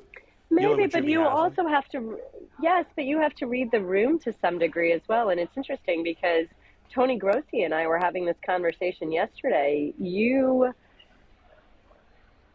People bring baggage into what they do, and I'm not saying that the local media has baggage. I'm just saying that there are different responsibilities according to what your job is, and you can't at this point be fake. I don't think that Kevin or Andrew are combative, but I do think that they have to carry 20 years worth of baggage that they had nothing to do with. Yeah. I just think that when you've got a group of media that has been in the city for a very long time, that have experienced the, for lack of a better phrase, same old Browns, same old Browns, same old Browns, it's not Kevin's job, it's not AB's job to make up for what happened 15 years ago, 10 years ago, 4 years ago, right? So they are who they are, and at some point, it all comes back to it. Everything is just different when you're winning. So their focus should not be on fostering more kindness out of a beat writer or more slack from a local anchor. Their focus should be on winning those games, because winning the games will create that better quote unquote relationship goodwill with the locals. I totally agree with that. Didi, I got another combine question for you. I'm fascinated by the combine and how all this stuff works over there. When you're at the combine and a story breaks like it did this morning where there's an arrest warrant out for Jalen Carter now, who might be one of the top couple picks in the draft, what's the vibe like between everyone there? Do most people already knew this was coming? Was this kind of groundbreaking to you guys? This is insane because I'm here with CBS, and we thought Jalen Carter was coming to talk to us, and I was just sort of like checking, okay, who are the next 4 guys that are coming, and I'm doing like just a quick whatever, just to make sure, like nothing new. And literally I put in Jalen Carter's name, and it was 1 minute after a story had been posted about the seemingly alleged changing story of where he was at the time of the accident, that allegedly he was present for the accident and allegedly told the police a different story. Literally that happened. And I turned to a guy from the National Football League who's helping harness these players. And I said, oh my God, is he still coming? And he didn't know what I was talking about. And I said, look, and I showed him my phone. And he said, wow. And I said, well, is he going to get up on one of those podiums? You see the podiums behind me, and just answer questions. He's going to be asked about this right now. And he said, well, I mean, I don't know. This is why they have agents. These are the people that prepare them. And so we're like, well, there's no way you can't not ask about this. What's going to happen? I'm telling you, everything shut down. All the guys were gone. Like, that was the end of the prospects. All of them? Like, that was it. All of them? Yeah. Wow. So, and I don't know if other defensive players were indeed scheduled to come afterwards, but it was just like the room, like it kind of went through the room. Hey, what about Carter? What about Carter? What about Carter? And then all of a sudden there were no prospects here, and there definitely wasn't Carter. Damn. Wow. Yeah. That's not what I So, expected. I I'm mean, glad very I asked. interesting. And Yeah. you were a journalist. I mean, it was a for- perfect example right there. You were a journalist for a Go long ahead. period of time, Aditi. Like, the timing of that. Were? How do you plan? But do you know something I don't know? What do you mean were? Well, Am I losing my job? Well, for the NFL Network. There you go. Right. So when you Well, work, I am for CBS, but yeah, okay. when you work for the NFL Network, the timing of this seems crazy. Because I turned to Mikey McNuggets and I said, well, he told me it's from January this happened. And then, he's scheduled to be at the Combine, and then the story breaks at the Combine. Generally speaking, how does that happen in the writing process? Who tells you to do that? I have no idea. Like, think about Laramie Tunsil and the video coming out on draft night. yeah. Think about Josh Allen and those old tweets coming out on the morning of the draft. Remember? Yeah. I remember I was in Cleveland for the Laramie Tunsil draft. I was texting with someone in the Ravens organization. The Ravens were coming up on the clock. This guy is telling me Tunsil's going to be the pick. All of a sudden, that video is out. And then he's telling me, well, they're having a conversation in the room right now. Like, can they take him? Can they take him? Like, that was holy cow timing. That was crazy. This is pure speculation. And this is pure speculation. I have absolutely nothing to back this up. This is just me throwing something out there.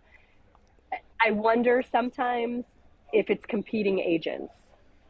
Meaning, like, let's say you also have a quarterback and you want your quarterback to go higher than Josh Allen. So do you sometimes, get that? Or is it, of course it's low. And that's what I'm saying. It's like gross speculation. I mean, would a team do that not to try to, surprising, 'cause get agents are somebody to pretty lower scummy to generally. them? I mean, I don't know. I don't know how the timing of that works, but this isn't the first time that at a quote-unquote key moment, something potentially salacious suddenly breaks. And you're like, wait a minute, why? Like, how was that held for all this time? How were Josh Allen's old tweets held for this long? How was that Laramie Tunsil video that had been shot, a year before, suddenly out that day? The gas mask. Yeah, that's crazy. That's crazy. And Tunsil Can turned you out to be remember that? an elite left tackle. So, he dropped in the draft, and I think he went 9th overall that He was year. smoking pot in the video, right? Yeah, in a gas mask. It wasn't Why is that such a big in deal, a by gas the way? mask. Who knows? I think, but again, it's like what they say about failing the pot test at the Combine. True. Everybody smokes pot. It's a intelligence stupidity test. test. Yeah. Exactly. So, smoke your pot, but don't be so dumb. Smoke your pot in a gas mask if you want, but don't be so dumb to let somebody videotape it. Yeah. Right? Any Common sense. Any rumors of blockbuster trades? You hearing any cool buzz? Browns or non-Browns? I mean, no. I'm talking about potty trading with people.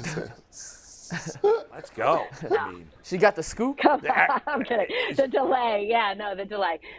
Nothing that I can by the way, yet reveal or tell rumor you. has it, tell me if this is true or not, that the person you were talking about potty trading with is Aaron Rodgers' girlfriend because he's going back to being potty trained. Is that true?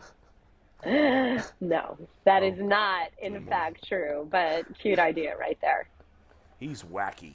All right, Aditi, we appreciate it as always. Thank you. Thank you, Aditi. Thanks so much for having me, guys. All right, talk to you all soon. See you later. Bye. All right, there's Aditi. Anthony, you're looking good over there. What's going on? I'm here to chime in and just remind you guys that the 12 o'clock lunch hour sponsored by Colleague Racing. Colleague Racing, your Northeast Ohio NASCAR team. And then I also here have a super chat from one of our friends named Jonathan Stanton. Who is By the not way, the real before you Johnny read Stanton. that, we got to take you behind the scenes here real quick. We're doing this thing now where we do our calling reads. Anthony holds up a yellow piece of cardboard. piece of paper. But here's the thing. If you want us to, shut up when you put the yellow thing after the thought, then you got to be ready to jump right in. Yeah, Bull's right. Bull's right. Because Anthony. I had to say, okay, Anthony, what's going on? And the point is, we don't want to do that. So Look, you this got to is be the ready first to day jump we're right doing in. this. I'm learning on the fly. All right, here we go. But we have a comment from the internet. Whenever we get a comment from the internet, it's brought to you by PCC Airfoils. Looking for a job with career advancements and great benefits? PCC Airfoils is a leading manufacturer in Northeast Ohio. And all locations of PCC Airfoils in Eastlake, Menor, Wickliffe, and Minerva are hiring for all positions starting at $18 and up. Plus, get a full benefit package, paid time off, and a signing bonus. Apply online at precast.com/careers to learn more. Anthony, you're from here and you screwed up Minerva. I know. I heard me say it, and I was like, that's not how you say it. I also have a correction to make real quick. Jaylen Yeah. Brown did not play against the Knicks. But Aha! but I was right. He is playing. NBA expert. He is playing tonight, and he's played in two Told of the. me I'm wrong. He's played in 2 of the 3 games since Okay, the but I All-Star was like, I break. could have sworn he didn't play No, in that that game. is hand up. My bad, ladies and I was gentlemen. right. I am sorry. I apologize. I'm wrong for the many. But he is supposed to play He tonight. is supposed to play tonight. So It was me assuming he wasn't going to play was a wrong assumption, but I was factually correct Yes. that he didn't play against. Yes. All right. So I'm what's sorry. the super chat there? So the super chat is from our friend Jonathan Stanton in chat, and it's not Johnny Stanton. I double checked. I tweeted Johnny Stanton. Okay. It's not him. I'm glad he wanted to put a bow on the Deshaun Watson QB ranking.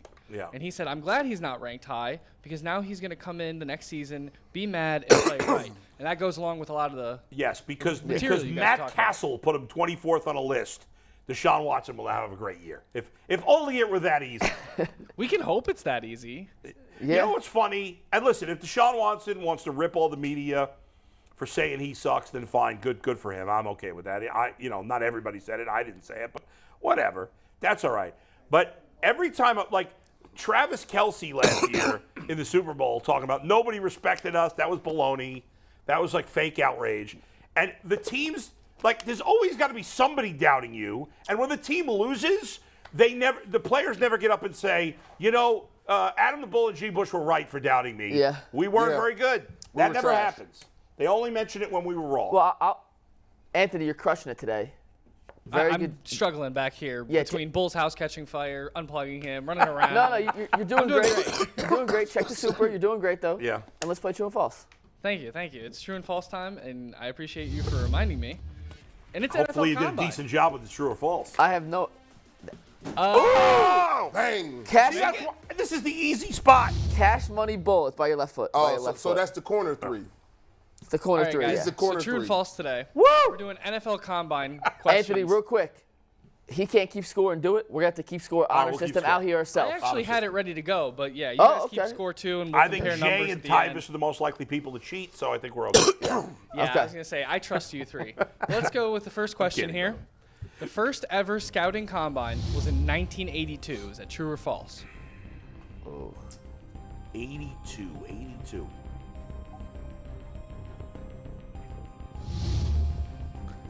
I'm trying to get inside Anthony's head here. Anthony and Earl.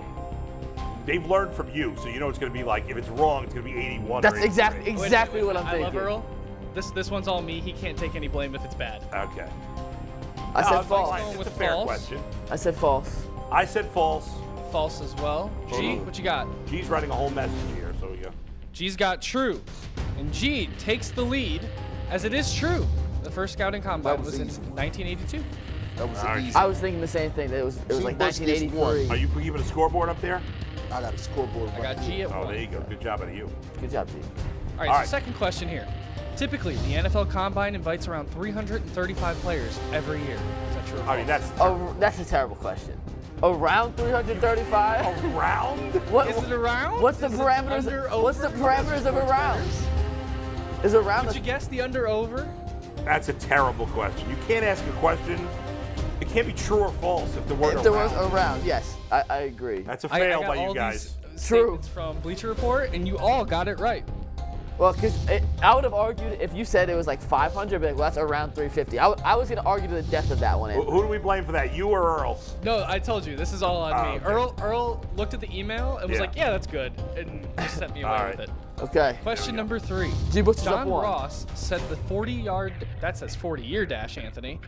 40-yard dash record 40. with a 4.22. That would be a pretty impressive 40-year dash. Marty McFly. By the way, my son has just watched the first 2 Back to the Future movies. I have not seen that. Fast forward through a couple of course you have. True. I know this one. Yeah, you guys got it all right? That was Y'all I know went that through? one. Yes. All right. Anthony, what team drafted John Ross? Ooh, I have Instead no of idea. Patrick Mahomes. Although I'm not bitter about it anymore, but You're I was. asking the at the one time. guy who doesn't have enough sports knowledge to be on the panel. We just gave you the answer. We gave you the answer. I didn't even. Was it the kid? I don't know. Bengals. The Bengals. Thanks, Yes. Bull. All right, so score update. I think he's on the Giants. Bull and Mike Yes. are 2. G in the lead with 3. Next, All right, the we're home keeping of it the here. We're NFL good. Combine You was. said we're keeping it. Score. Oh, you are keeping it? Yeah, we're good. we got it. All right. Well, what am I doing back here? The home of the NFL Combine has always been in Indianapolis.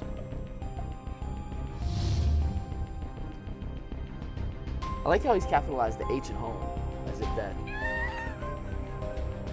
I copy and pasted this a lot. Trues across the board.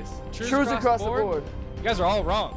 Really? It was originally in Tampa, Florida, and Arizona has also hosted the Wow. I knew crazy. it was Must have moving. been the first couple of years. I know it's Combine. moving. It was 1982. I don't know that it it's was definitely in Tampa. moving. I thought they didn't decide that yet. I thought they voted to move it, That's stupid. rotate it. But Indy, as DD said, is the perfect city for it. Yeah. Even though I've All never right. been there. You but guys it ready seems for the like next it's one? great. Go ahead. Indy's So tiny, aside but it's a cool city. from the NFL Scouting Combine, there are 14 other regional combines. True or false? Is that about 14 other regional combines, or is that? Give or take over under 13 and a half. I should know this. Before you turn your boards, G, did you participate in a pro day combine? Yes. That's why the answer is true. I'm going false. True. I did learn from the best. It's false. Yes. It's actually only 11 other regional Dirty. combines. Dirty. Damn it. I was going to. And I did go to You one changed it when you saw I G. You did. changed and it. I did go to one of those regional combines. No, he said he knew it. So I was like, all right, I might as well And, I change mean, it. it's they hit That's you why you with should the- never do it. It's the first time I've ever I done was gonna that. say. They And hit, it worked against me. they hit you with the. He hit us with the 4. It's actually 11, but there's 14. But- like, I had written true, and then I was going to change it to false, and then he said, oh, it's true, so I didn't change it. So which one did you go to? I went to 2 of them. I went to one. A pro day or like a combine? So I went to a pro day. We had a pro day at OU, and then we went to a combine. So they have these regional combines. Yeah. And the regional combines is for like there's a lot of XFL teams. There, at the time it was like NFL Europe. Yep. Okay. So a bunch of those. So I went to one in Washington D.C. and then there was one in Columbus. So that's what I was. I'll tell you, pro days, from a media standpoint, when you're not super big like a DD and you're just a regular Yeah. local TV, were like the most fun days in college because especially A&M, Right. you had scouts from 32 teams there, general managers. Right. You got And, You guys ready for the next one? Yeah. It was Yes. really cool. Okay, so next That's one. Anthony's way of telling you to shut up. Yeah. Tom Brady had a faster 40-yard dash time. How than both dare Aaron Rodgers you. and Eli Manning. This is, I don't even know the answer, but I have to stand for my boy. I'm saying false. And I'll tell you that. I don't care. If this is true, All right, I'm so Mike fine says with false. I'm fine G with it says being false. Bull says true. It is in fact false. Oh! Tom Brady's dash it. time was I thought it was 5.1. so ridiculous that it had to be true. Eli's was 5.9 and Aaron's was 4.7. Yeah, Aaron can scoot. I a know. little I bit. just figured the question was so absurd that it had to be true for some reason. We would have been. It would have been a 3-way tie had I been right. Instead, Yep. you guys are up by 2. Up by right? 2, correct. It's That is in fact 4-4-2. correct. All right, How many questions left? Do I have a we got chance? 2 left. Okay. So you can tie us. Nick Chubb holds the record for the fastest running back 40-yard dash. Oh my God. 4.5. Why wouldn't you have a picture of Nick Chubb there? Anthony, with honestly all just due grabbed respect, right Just have some big fat guy. this is the worst Of all time. question in the history of true and false. This is the and I love you, brother. This is the absolute worst question in the history of. Nick Chubb's not even that fast as a running back goes. Look, I don't know. I was trying to mess with you guys. What do you want from me? It's false. I think Chris Johnson ran a 4.24, which is the In my fastest running defense, back time I ever. never You're make right. the Or at least it question. was. It I don't was. know if it's been passed since. Well, that but was- John Ross beat it as the overall time, but I think as a Right. running back, I I think think you're Chris right. Johnson is still the I think you're fastest. right. You are correct. What This college did truly Chris is Johnson why go I to? just He was made the really good. graphics. Pitt? I think East Carolina. Got last one. Last All right, one, you guys ready Anthony. for the last one? This is from. You guys better have a tiebreaker because most of these questions have been bad, and they're probably. Steve Becker, I hope you guys get me a tiebreaker question. Yeah. Aside from the specific oriented drills, there are 13 tests and evaluations conducted at the combine. Same True or fat false? guy in the picture. That's Jordan Davis from last year. Aside from the pull that back up, Anthony. 1 second, we're coming back to it. Aside from the Pacific. I guess he means there are 13 things that everybody. Everyone does, yes. I'm saying false. I said false. G said, False. So All right, we're going to need a tiebreaker because that is, in fact, true.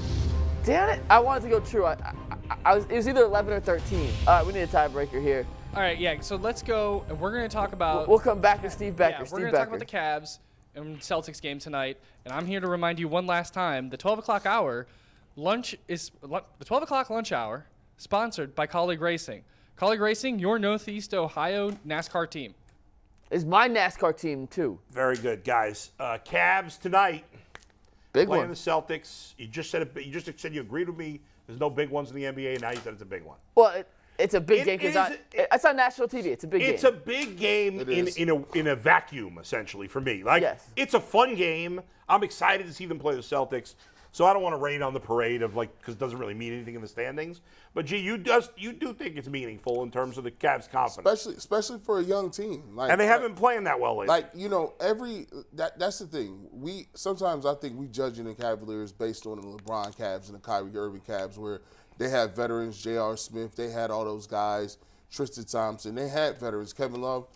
So during the regular season, they could come and sleepwalk through certain games and look like they weren't playing defense. But they went to the finals 4 straight times, right? So for this team is going to get 2 or 3 things. One, it's on the road. Yep. It will be a playoff atmosphere. Yep. You're measuring yourself against the top team in the Eastern Conference. You've already beaten them twice. Where you figure out whether those games were a fluke, whether you just happened to be playing good or they cared. You're going to get a good shot from them because at the end of the day, you look at Milwaukee in the standings, they're within They're right there now. shooting Milwaukee's won distance. 14 in a row, haven't Yep, they? right there right now. And to be honest with you, the difference between the Celtics and the Bucks is home court advantage. That's it. So that team, the Celtics, will be coming in here playing hard. They're at home. I think it's a great opportunity to work on your rotation. It's a great opportunity to start figuring out who's going to be the closer. You're going to have an opportunity to figure out what type of defenses and different things you're going to run. And I want to see what JB does and how he coaches this game because you're going to have to ratchet up. You want to be peaking. You want to be hitting the apex right when the season is over. You don't want to be still lollygagging around trying to figure out what you're doing. You want to be hitting the ground running. And I think the good part about the Cavs is right down in the 4th seed, I need to see them put some distance between the Knicks, the Nets, and these other teams below. Well, it's okay. So the 5th seed, 4th seed dynamic is important, G. And I'm not going to get in the whole Knicks till we talk about another day because the Knicks are red hot. Mm-hmm. But this is a potential second-round matchup in the playoffs. And if the Cavaliers win tonight, they clinch the season series. The first 2 games came in that first 15-game stretch of the year where the Cavs, I think, were 12-3 to start the season, where they played their best basketball. The Cavs' best stretch of basketball this year was in that first 2 weeks. So I'm not saying they're a worse overall team now, but they're not playing as well in the macro version of what we've seen. So I'm looking tonight for 2 things in particular, and you hit on one of them. A, in a road environment, in the Garden in Boston, which is one of the toughest places to play in basketball, the Celtics have a great home record. Will they show up? That's first and foremost. And 2, what's JB going to do to counter some of the moves that Joe Mazzulla does rotation-wise? And I say that because JB said at tops they're playing 9 guys in the playoffs. At tops. Mm-hmm. And you got your starting 5. You got LeVert, you got Rubio, and you got Dean Wade. That's really it. Is Lamar Stevens going to play? How's he going to match sub for sub late in the game if Mazzulla does expand his rotation a little bit? And I'm curious to see how those matchups kind of, I don't want to say cross. I don't know. It's not force your hand because it's a regular season game. Yeah. But it is a preview of a potential second-round playoff it matchup. is. By the way, I said the Bucks have won 14 in a row. They've actually won 15. 15 in a row. That's amazing. It is so Boston only is a half game back of them. Guys, right now, are you Cavs? Obviously, the 4 seed, they're 6.5 out. The best case scenario, realistically, is they finish as the 3. They're currently 2 behind Philly. They're only 2.5 games up on the Knicks, who are red hot. Knicks are surging. At 5. If you had to bet today, the Cavs, you can't pick 4th place. Are they more likely to finish 3rd or 5th? What would you bet? 5th. 5th. I think I'd bet 5th too. 5th. Yeah, I mean, you just look how they're trending. You look at what the Knicks are doing. They're playing well. You look at the Cavs right now. What are they, 1-3 in their last 4? Yeah, 1-3 the last 4, yeah. And so, then you're gonna think about it. You at Boston, tough. You should beat Detroit, but then you're back at home against Boston at Miami. That's a tough game too. Either I would come out of this 4-game stretch thinking the Cavs would be in very good shape if they can go 3-1. And they're playing actually at Miami 2 games in a row. See that? Yeah, it's back-to-back in Miami. Yeah. Not back. It's Wednesday, Well, Friday. but I mean, yeah, two games, back-to-back games. I go back to when I was playing in college, G, and bowling. There were certain games in the schedule that you got up for. It was just a little different. It wasn't a playoff game, just a regular season game, but This is it. it kind of meant a little more, and it was, I don't want to say a measuring stick, but it was a game that you went in knowing we need to play well, we need You to guys, execute. it was Babson. It actually was. That's the team for us. There It you go. always I know what was. I'm talking about here. Stupid Joey Flannery, 4-time All-American, who should have been at Emerson. But whatever. There were certain games that you knew if we don't bring our A game, we're going to get run at the gym. And tonight, on the road, where we just saw them get blown out by Atlanta, Oh, yeah. I want to see how this team shows up knowing that's the situation in this game. Yeah. Jason Tatum's been playing poorly lately for the Celtics since the All-Star game where he broke Right. the All-Star scoring record. I think he scored less than 25 points in 3 Right. straight games now. And He's a little off. Jalen Brown right. didn't play against New York. Hand up, Yeah. my bad, did not play against Yeah. New York. Jalen Brown is expected to play tonight. It's on ESPN. You have a national audience. BetJack has the line at 5. Bet Rivers had it at 6. Pick your one if you want to bet. Right. Bet Rivers Or bet a maybe bet it's there. changed as It's the day changed goes since the day along. goes on. But when you look at that, I really want to see this team come out and throw the first punch. Right. Do not let this get Well, ugly early like it did especially against because Atlanta. you talked about the Atlanta game, they were terrible. The Philly game right before the All-Star Terrible. break, they played terrible. So, like, they haven't played well. Like, you want to play well against the good teams. I get it. In the end, if they lose, okay, it might not matter in the playoffs, but it might. And G makes a fair point for a younger team. Like, for the Cavs LeBron teams, Nothing mattered. the regular season was completely meaningless.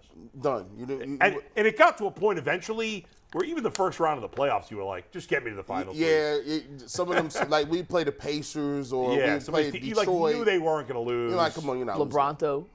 The LeBronto series, yeah. Yeah. So, but this is totally different. Like the Cavs, we're going to go into they're going to be in a playoff series, and we're going to have no idea. Like, when's the last time the Cavs played a playoff series, besides the finals against the Warriors, where you like they could win, they could lose. Like, Right. obviously, you could lose when LeBron was playing those other series, but you never thought they were weren't going to good. lose. They were We're never. gonna lose. They're never. It's been true forever since you went into a non-Warrior series with the Cavs that you were like, it could go either way. I think it was the Celtics. I think they beat.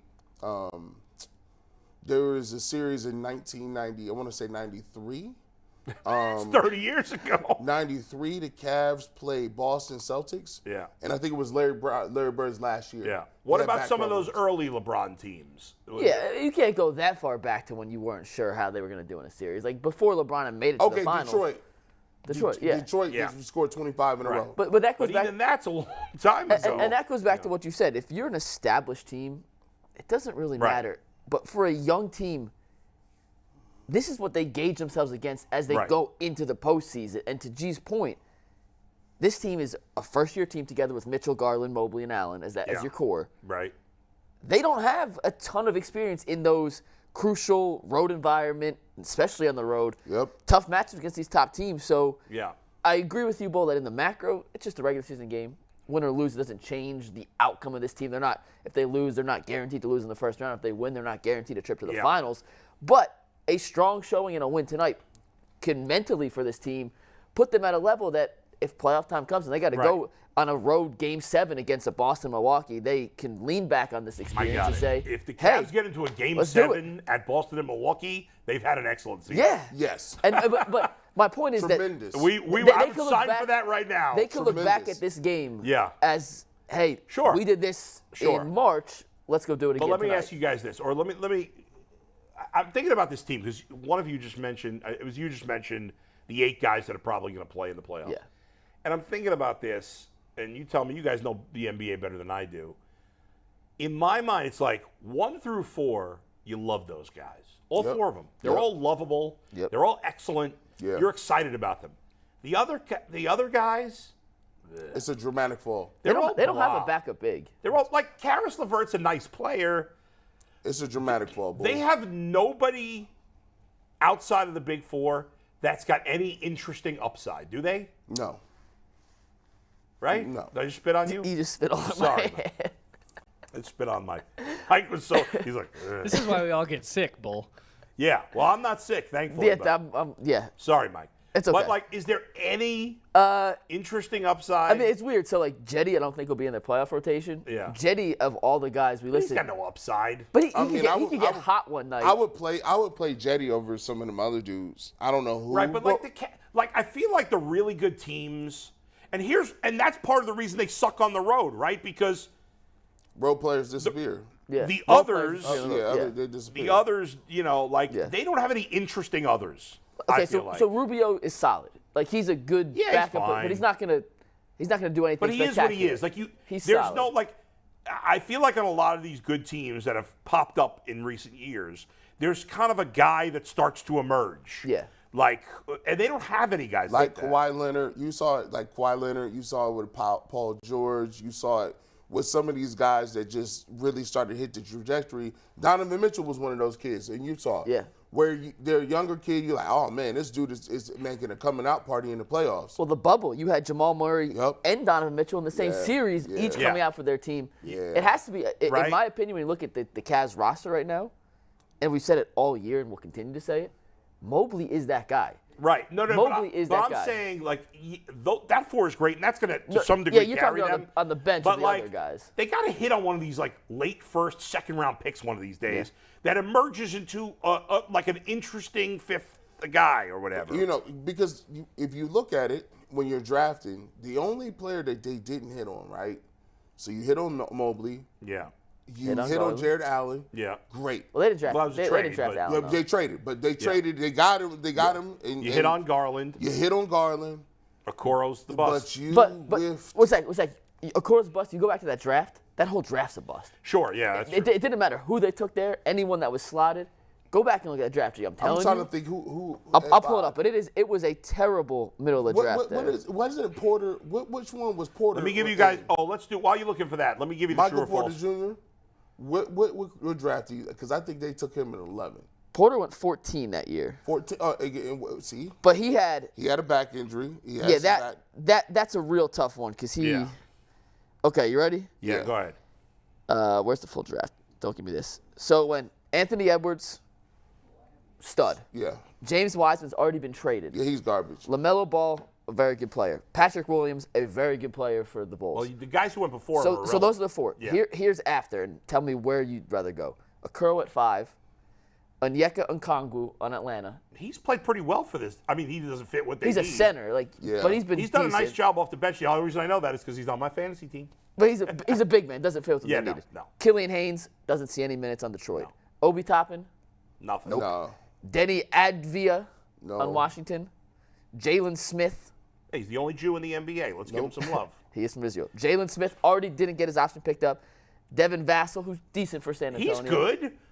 Well, and that might be a situation where He's putting up points on a team. look at his numbers, though. No, he's put up good numbers. I Next don't know was- how good he I'd is. take him. You'd rather have him than I'd Okoro, take him. wouldn't you? But I'm just saying that was I'll 6 take picks him. later. Yeah, I mean, I don't know Yeah, that yeah, they yeah. were And then you got Tyrese Halliburton at 12, who was by Oh, far he's the been best. awesome. But they were drafting a point guard after taking Okay. Garland the year before. that's two. Isn't Vassell a point guard too? 2-3, yeah. Those guys are turning into good. Yes. But that's the thing. Like, can you? I understand position-wise, but what I'm saying is, they never. And most we've talked about it. Like most second-round picks are a waste. I mean, they, the Dylan Windlers of the world. Right. Like he's been a total waste. We'll do a final. Oh, we got to break the tie here. Yes. Let's get that time. Yeah, so thanks to Steve Becker, I have it here. And then we'll do the top 5. The question is, closest to without going over, what is the record for most bench press reps at 225 pounds at the combine? What's the record closest without going over? Don't pick the same number. I remember who it was. I just remember his name. I don't remember his name. All right. Here we go. You guys ready? 52? Oh, they're way 42. We're gonna have a winner. I think. G, you win over. Is it The answer 44? is 52 for Justin Ernest in The answer is 1999. What's the answer? 51. You just said 52. Oh, the answer's G went over at 52. That's the answer is corny. 51. That's That was corny. yes. That is corny Finally. as hell. Finally. I was one away. I have been waiting to wear this belt for so long. Are you serious, Bull? I think G. Bush should win, but in fairness, Steve inappropriately said in his question without going over. He did say it. We did announce it. I would have not had that caveat, and I would have made G. Bush the winner. But Which Steve camera Becker at? screwed Wow. you and gives Mike the champion. I think Steve was cheating meant for to Mike. be. He just wanted him to touch that goal. Meant to be. He wanted him to touch it. It's That was- so that crazy. was Feels so good. It looks good on me too, G. No The offense. first winner. does Doesn't this. look good on you. It's too big for you. Nah, I All right, you guys want to do a quick top 5? Top 5. Let's Here do we a go. top 5, So and I before we think get into hey, it, I just want to remind you guys. I was robbed. Once again, if I can change the TV here, that the entire 12 o'clock lunch hour is sponsored by Colleague Racing. Colleague Racing, your Northeast Ohio NASCAR team. also Colleague Racing, sponsored of today's True and False champion, Yes. Mike Lucas. Thank you. By the way, there's just. Congrats, Mike. By the way, in Steve, the we're chat, not on the Price is Right, Steve. Price is Right is for 80-year-olds, all In the- right? Be better, Mr. Bob Becker. Barker's dead. Move on. in Is the Bob Barker chat, dead? the chat Dead or alive? understands. We got to play Dead that or still. alive? We got- are playing this we'll- in the next 2 weeks. We'll talk after the show tomorrow. Yes. About Dead or Alive. Dead or alive? Is Bob Barker dead? Don't look it up. That'll be going for the show. Yeah. Director Steve is saying that he is alive. No, Steve, don't ruin the you ruined game. it, Come Steve. on, Steve. Steve, you ruined it. Anthony, top 5. Yeah, hold on. We need 173 By the way, here. Steve, the best thing so Bob today's top Barker ever 5 did was not Price is Right. It was in the Adam Sandler So movie, what's it called? Happy Gilmore, Happy- yeah. yes. when he beats up Adam Sandler. Go ahead. All right, Top so 5. today's top 5, I shout out to my girlfriend. She actually came up with the topic. But these are my top 5 jobs that I wish I could do other than this, that I definitely do not have the skills to do. Number one, coming in at number 5. If number 1 isn't be the people's champ, then this list is already flawed. I'm not sure you got the skills to be the people's It's a champ. pipe here. dream. I don't Mike. It's a say pipe yeah. dream. He's never But going. number 5, Yeah. I'd love to be a tattoo artist. I used to draw, lost all my artistic ability by the time I got to high school. I think being a tattoo artist would be a blast. Have you designed any of your own tattoos, Anthony? No, but I've given them written description. So, I mean, kind of, yes. Artist? I guess I've never the- drawn any the of people mine, that no. do it kind of like it. Tattoos or something. You should always like. I never got it. My brother is darker than me, and I never got to like people that are dark getting tattoos. You can't see them. It is strange, yeah. I'm like, Bryson, where you got a tattoo? What is that tattoo of? Yeah. It just looks like a birthmark now. What if it was like a really bright color, though? On a dark skin guy? No, it wouldn't work. G? No. By the way, I met this girl once in Cleveland. I was having lunch by the restaurant, the radio station, and this girl sitting next to me. We ended up chatting, and I was so fascinated because she had her head shaved. And a head And tat. she had tattoos all over, like every inch of her body. And I was fascinated by it. So I started talking with her, and she was here for some tattoo convention. This was like 4 or 5 That's years this ago. weekend. Oh, is it? This weekend is the Cleveland Tattoo Convention. It was the wildest thing I ever saw. And she was telling me she owned a business in like Michigan or something. Fascinating. It's so funny. I'm fascinated with tattoos, even though I don't have any, would too. never get one. I love Ink Master. Great show. But I'm Master's fascinated such a- when I so see funny. people with tattoos all over them. I'm fascinated by it. Anthony, number 4. Yeah, so ahead. number 4, best-selling author. Now, I love sci-fi. I could probably write stuff. I write for D&D, but we've all seen my spelling. I couldn't afford the editor to edit my book to Well, be a best-selling that's a author. fact. But in pie in the sky, you would this is a dream job. So you would, in theory, have enough money if you were a good enough writer for someone to fix your spelling. Yeah, but like getting to that point. What do you mean you write for D&D? What does that mean? Oh, sorry. I write some stuff for Dungeons and Dragons with my friends, so like I can write stuff. so but Doug- we've what seen does my he mean? spelling. You like he's- write a he's quest out. He's the moderator. So basically, if he's playing Dungeons and Dragons, he'll say, "You 3 are on a quest." Wait a second. Adults play Dungeons and Dragons? Miles Johnny Garrett Stanton and plays- Miles Garrett, Yeah, dude. Johnny That's Stanton right. has a show. I forgot about yeah. that. It's I just big, played obviously, last in night. Stranger Things. Yeah. Yeah. Do you have any dice? I have played so many for dice. when I I'll was show a you the little picture kid, later, G. briefly. Like, let me. I need to see. Sometimes you can. I don't have the dice like they got. I Like a couldn't- 20-sided die. And Yeah. Anthony, number 3. All right, number All three. right, number 3, Blue Angels pilot. Oh, that's a good one. I have I'm blind. My left eye is -6.5. My right eye is -5.5. What? I get motion sickness really easily. I would love to do it. It was How one of do you my take dreams those as a graphics? kid. but- Terrible combination. How Yeah, do it's you like see I the have screen? no shot. He's borderline blind Do you and wear gets contacts? nauseous. I want to be Yeah, I a wear pilot. contacts. I'm going to pick up my new glasses this week, but I wear glasses most of the time. Number Okay. 2, though, closest thing, professional soccer player. My knees are of Are you those good of at an flopping? 85-year-old man.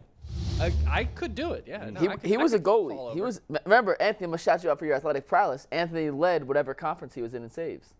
Yeah, whatever Trinity High School conference is. Now he said his Save percentage? No, or saves in total. his save gave Do up so many goalies- shots, they lost a Do lot. goalies but- have to Yeah, we run did. with the rest of the team? Because Yes. you have to Yeah, be in tremendous I shape. did the mile run every day. But all you got to do is go to net for net to net. You don't got to actually run. No, you for don't it. got to What's run net funny to net. You is, just like, go side to side. Side to I was side. also a midfielder and a defensive back, so I had to do everything. Is this fair or not? It feels like to be a goalie for a penalty shot has nothing to do with skill. It's all about luck. That you guess. Yes, right? yes, Both, you are. but you guessing. got to be able to dive in. No, Yeah, no, you no. I gotta know be you able have to- to be skilled in general to be a soccer goalie. I'm talking specifically for a penalty shot.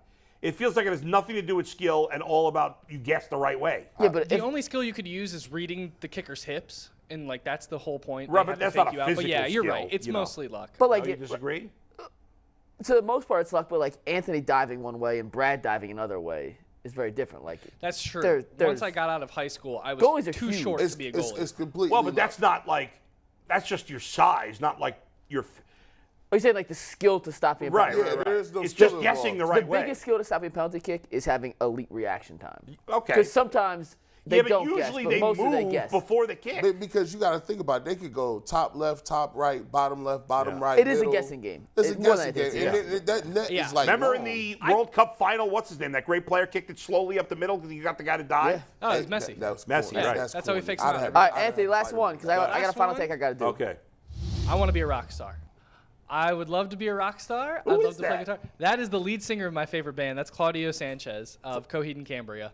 I and mean, his that crazy is hair. some hair right That's there. That great is hair. amazing. He's the reason I started teaching myself how to play guitar, and I love guitar. I could Yeah. never play at that level. What band mean- is that? Coheed and Cambria. I've heard of them. Like, They're, would you? they're would- a late 90s prog rock band. The best one on this Never list, heard of Anthony, is Blue Angels Pilot. You can't see and you get motion sickness. That's the winner. I wouldn't want to do any of those jobs. Would you guys? no. I'd be a pilot. That'd be fun. Well, I am a And a rock soccer- star. I get I'd be a motion soccer sickness, player, too. I hell don't yeah. want to be a Well, I am a rock star. That's just what it is. yeah, Bill, you wouldn't want to be a rock star? I'm slightly. No, I mean, I guess who wouldn't want to be a rock star? I guess that's fair enough. Speaking of which, Kiss, Paul Stanley and Gene Simmons, and then the other two members of Kiss are not the original members at this point. But those two guys were on there too. Were on Howard Stern this morning. It was fascinating. He's a Fascinating. good interview. Any Well, Howard, nuggets? everyone with Howard Stern's Yeah. good. Any eye-raising nuggets? Just that basically, like these guys hated each other. Really? There was a time I didn't realize that at one point all four original members of Kiss came out with a solo album on the same day when like albums used to get released back in the They day did? because they hated each other so much they weren't talking to each other. Their manager was basically like, okay, why don't you guys all go your own way for a while? And it was kind of interesting there. And they claim that this farewell tour that they've been on for 5 years is finally ending the first week of December at Madison Square Garden, 10 blocks from where they all grew up. Even though it's only two of the original guys. Are they like 90 or something? Let's get Mike's final They're take. probably here. in Yeah. the 70s. All right, guys. So it is March 1st now. I'm gonna pull a Tyvus. Wait for this to finish. That was awkward. It was. Well, that's what Tyvus does. But okay. In all seriousness, it is March 1st, which means I've officially lived in Cleveland for 11 months now, and I'm not sure I've ever fully opened up about this. But when I first got here, I didn't know anybody. I met G, Bull, and these guys. And when I'd moved for other jobs in the past, you work in a newsroom with a lot of people your same age. So you kind of naturally have this friend group you fall into. And it was really easy for me to make friends in Tennessee. It was really easy for me to make friends in Texas. And these guys are awesome. But after the show, we all kind of go our separate ways. You have a kid and a wife. G. Bush, you're married. We're not necessarily in the same age or financial bracket. So it was a little tougher. And for a long time in Cleveland, I would say the first 6-7 months here, it wasn't I didn't like Cleveland, but it never felt like home. I always felt like I was renting an Airbnb in my apartment, and I was kind of here as a pit stop in my career and everything. And I had friends from the gym and kind of friends, but it's kind of depressing. I felt alone a lot. No, I'm being dead serious. Oh, but okay, like, yeah. Sorry. Don't be not glad. like depressed as a person, but just can in see that. general. Yeah. Like, I felt on my own a lot. And that's Yeah. something I had never encountered before. And I would say since December, I've met some people. I've become really good friends with some of the people I kind of knew friendlier before. The show's finally getting a little more stability on some things we can't talk about. Yeah. And it took you a couple of years. You told me this. Cleveland's freaking awesome. It is. I am falling in love with the city for the little nuances for it, for the people, for the culture, for you guys. Like, it wasn't a rough stretch or a dark part, but it was lonely. And I'm not saying this for pity. I'm saying this because I fell in love with the city, and I really, really like Cleveland. Look at Mike. And I did not expect myself to say that with everything encompassing into one 11 months in. And it sucked for 6 months being kind of on my own trying to figure it out solo dolo. I invited you out all the time. No, and it's not a shot at you guys. I'd be happy to go out sometimes. Mike never invites me. But anywhere. just Cleveland's really. I have invited you guys out a couple of times. Cleveland's awesome.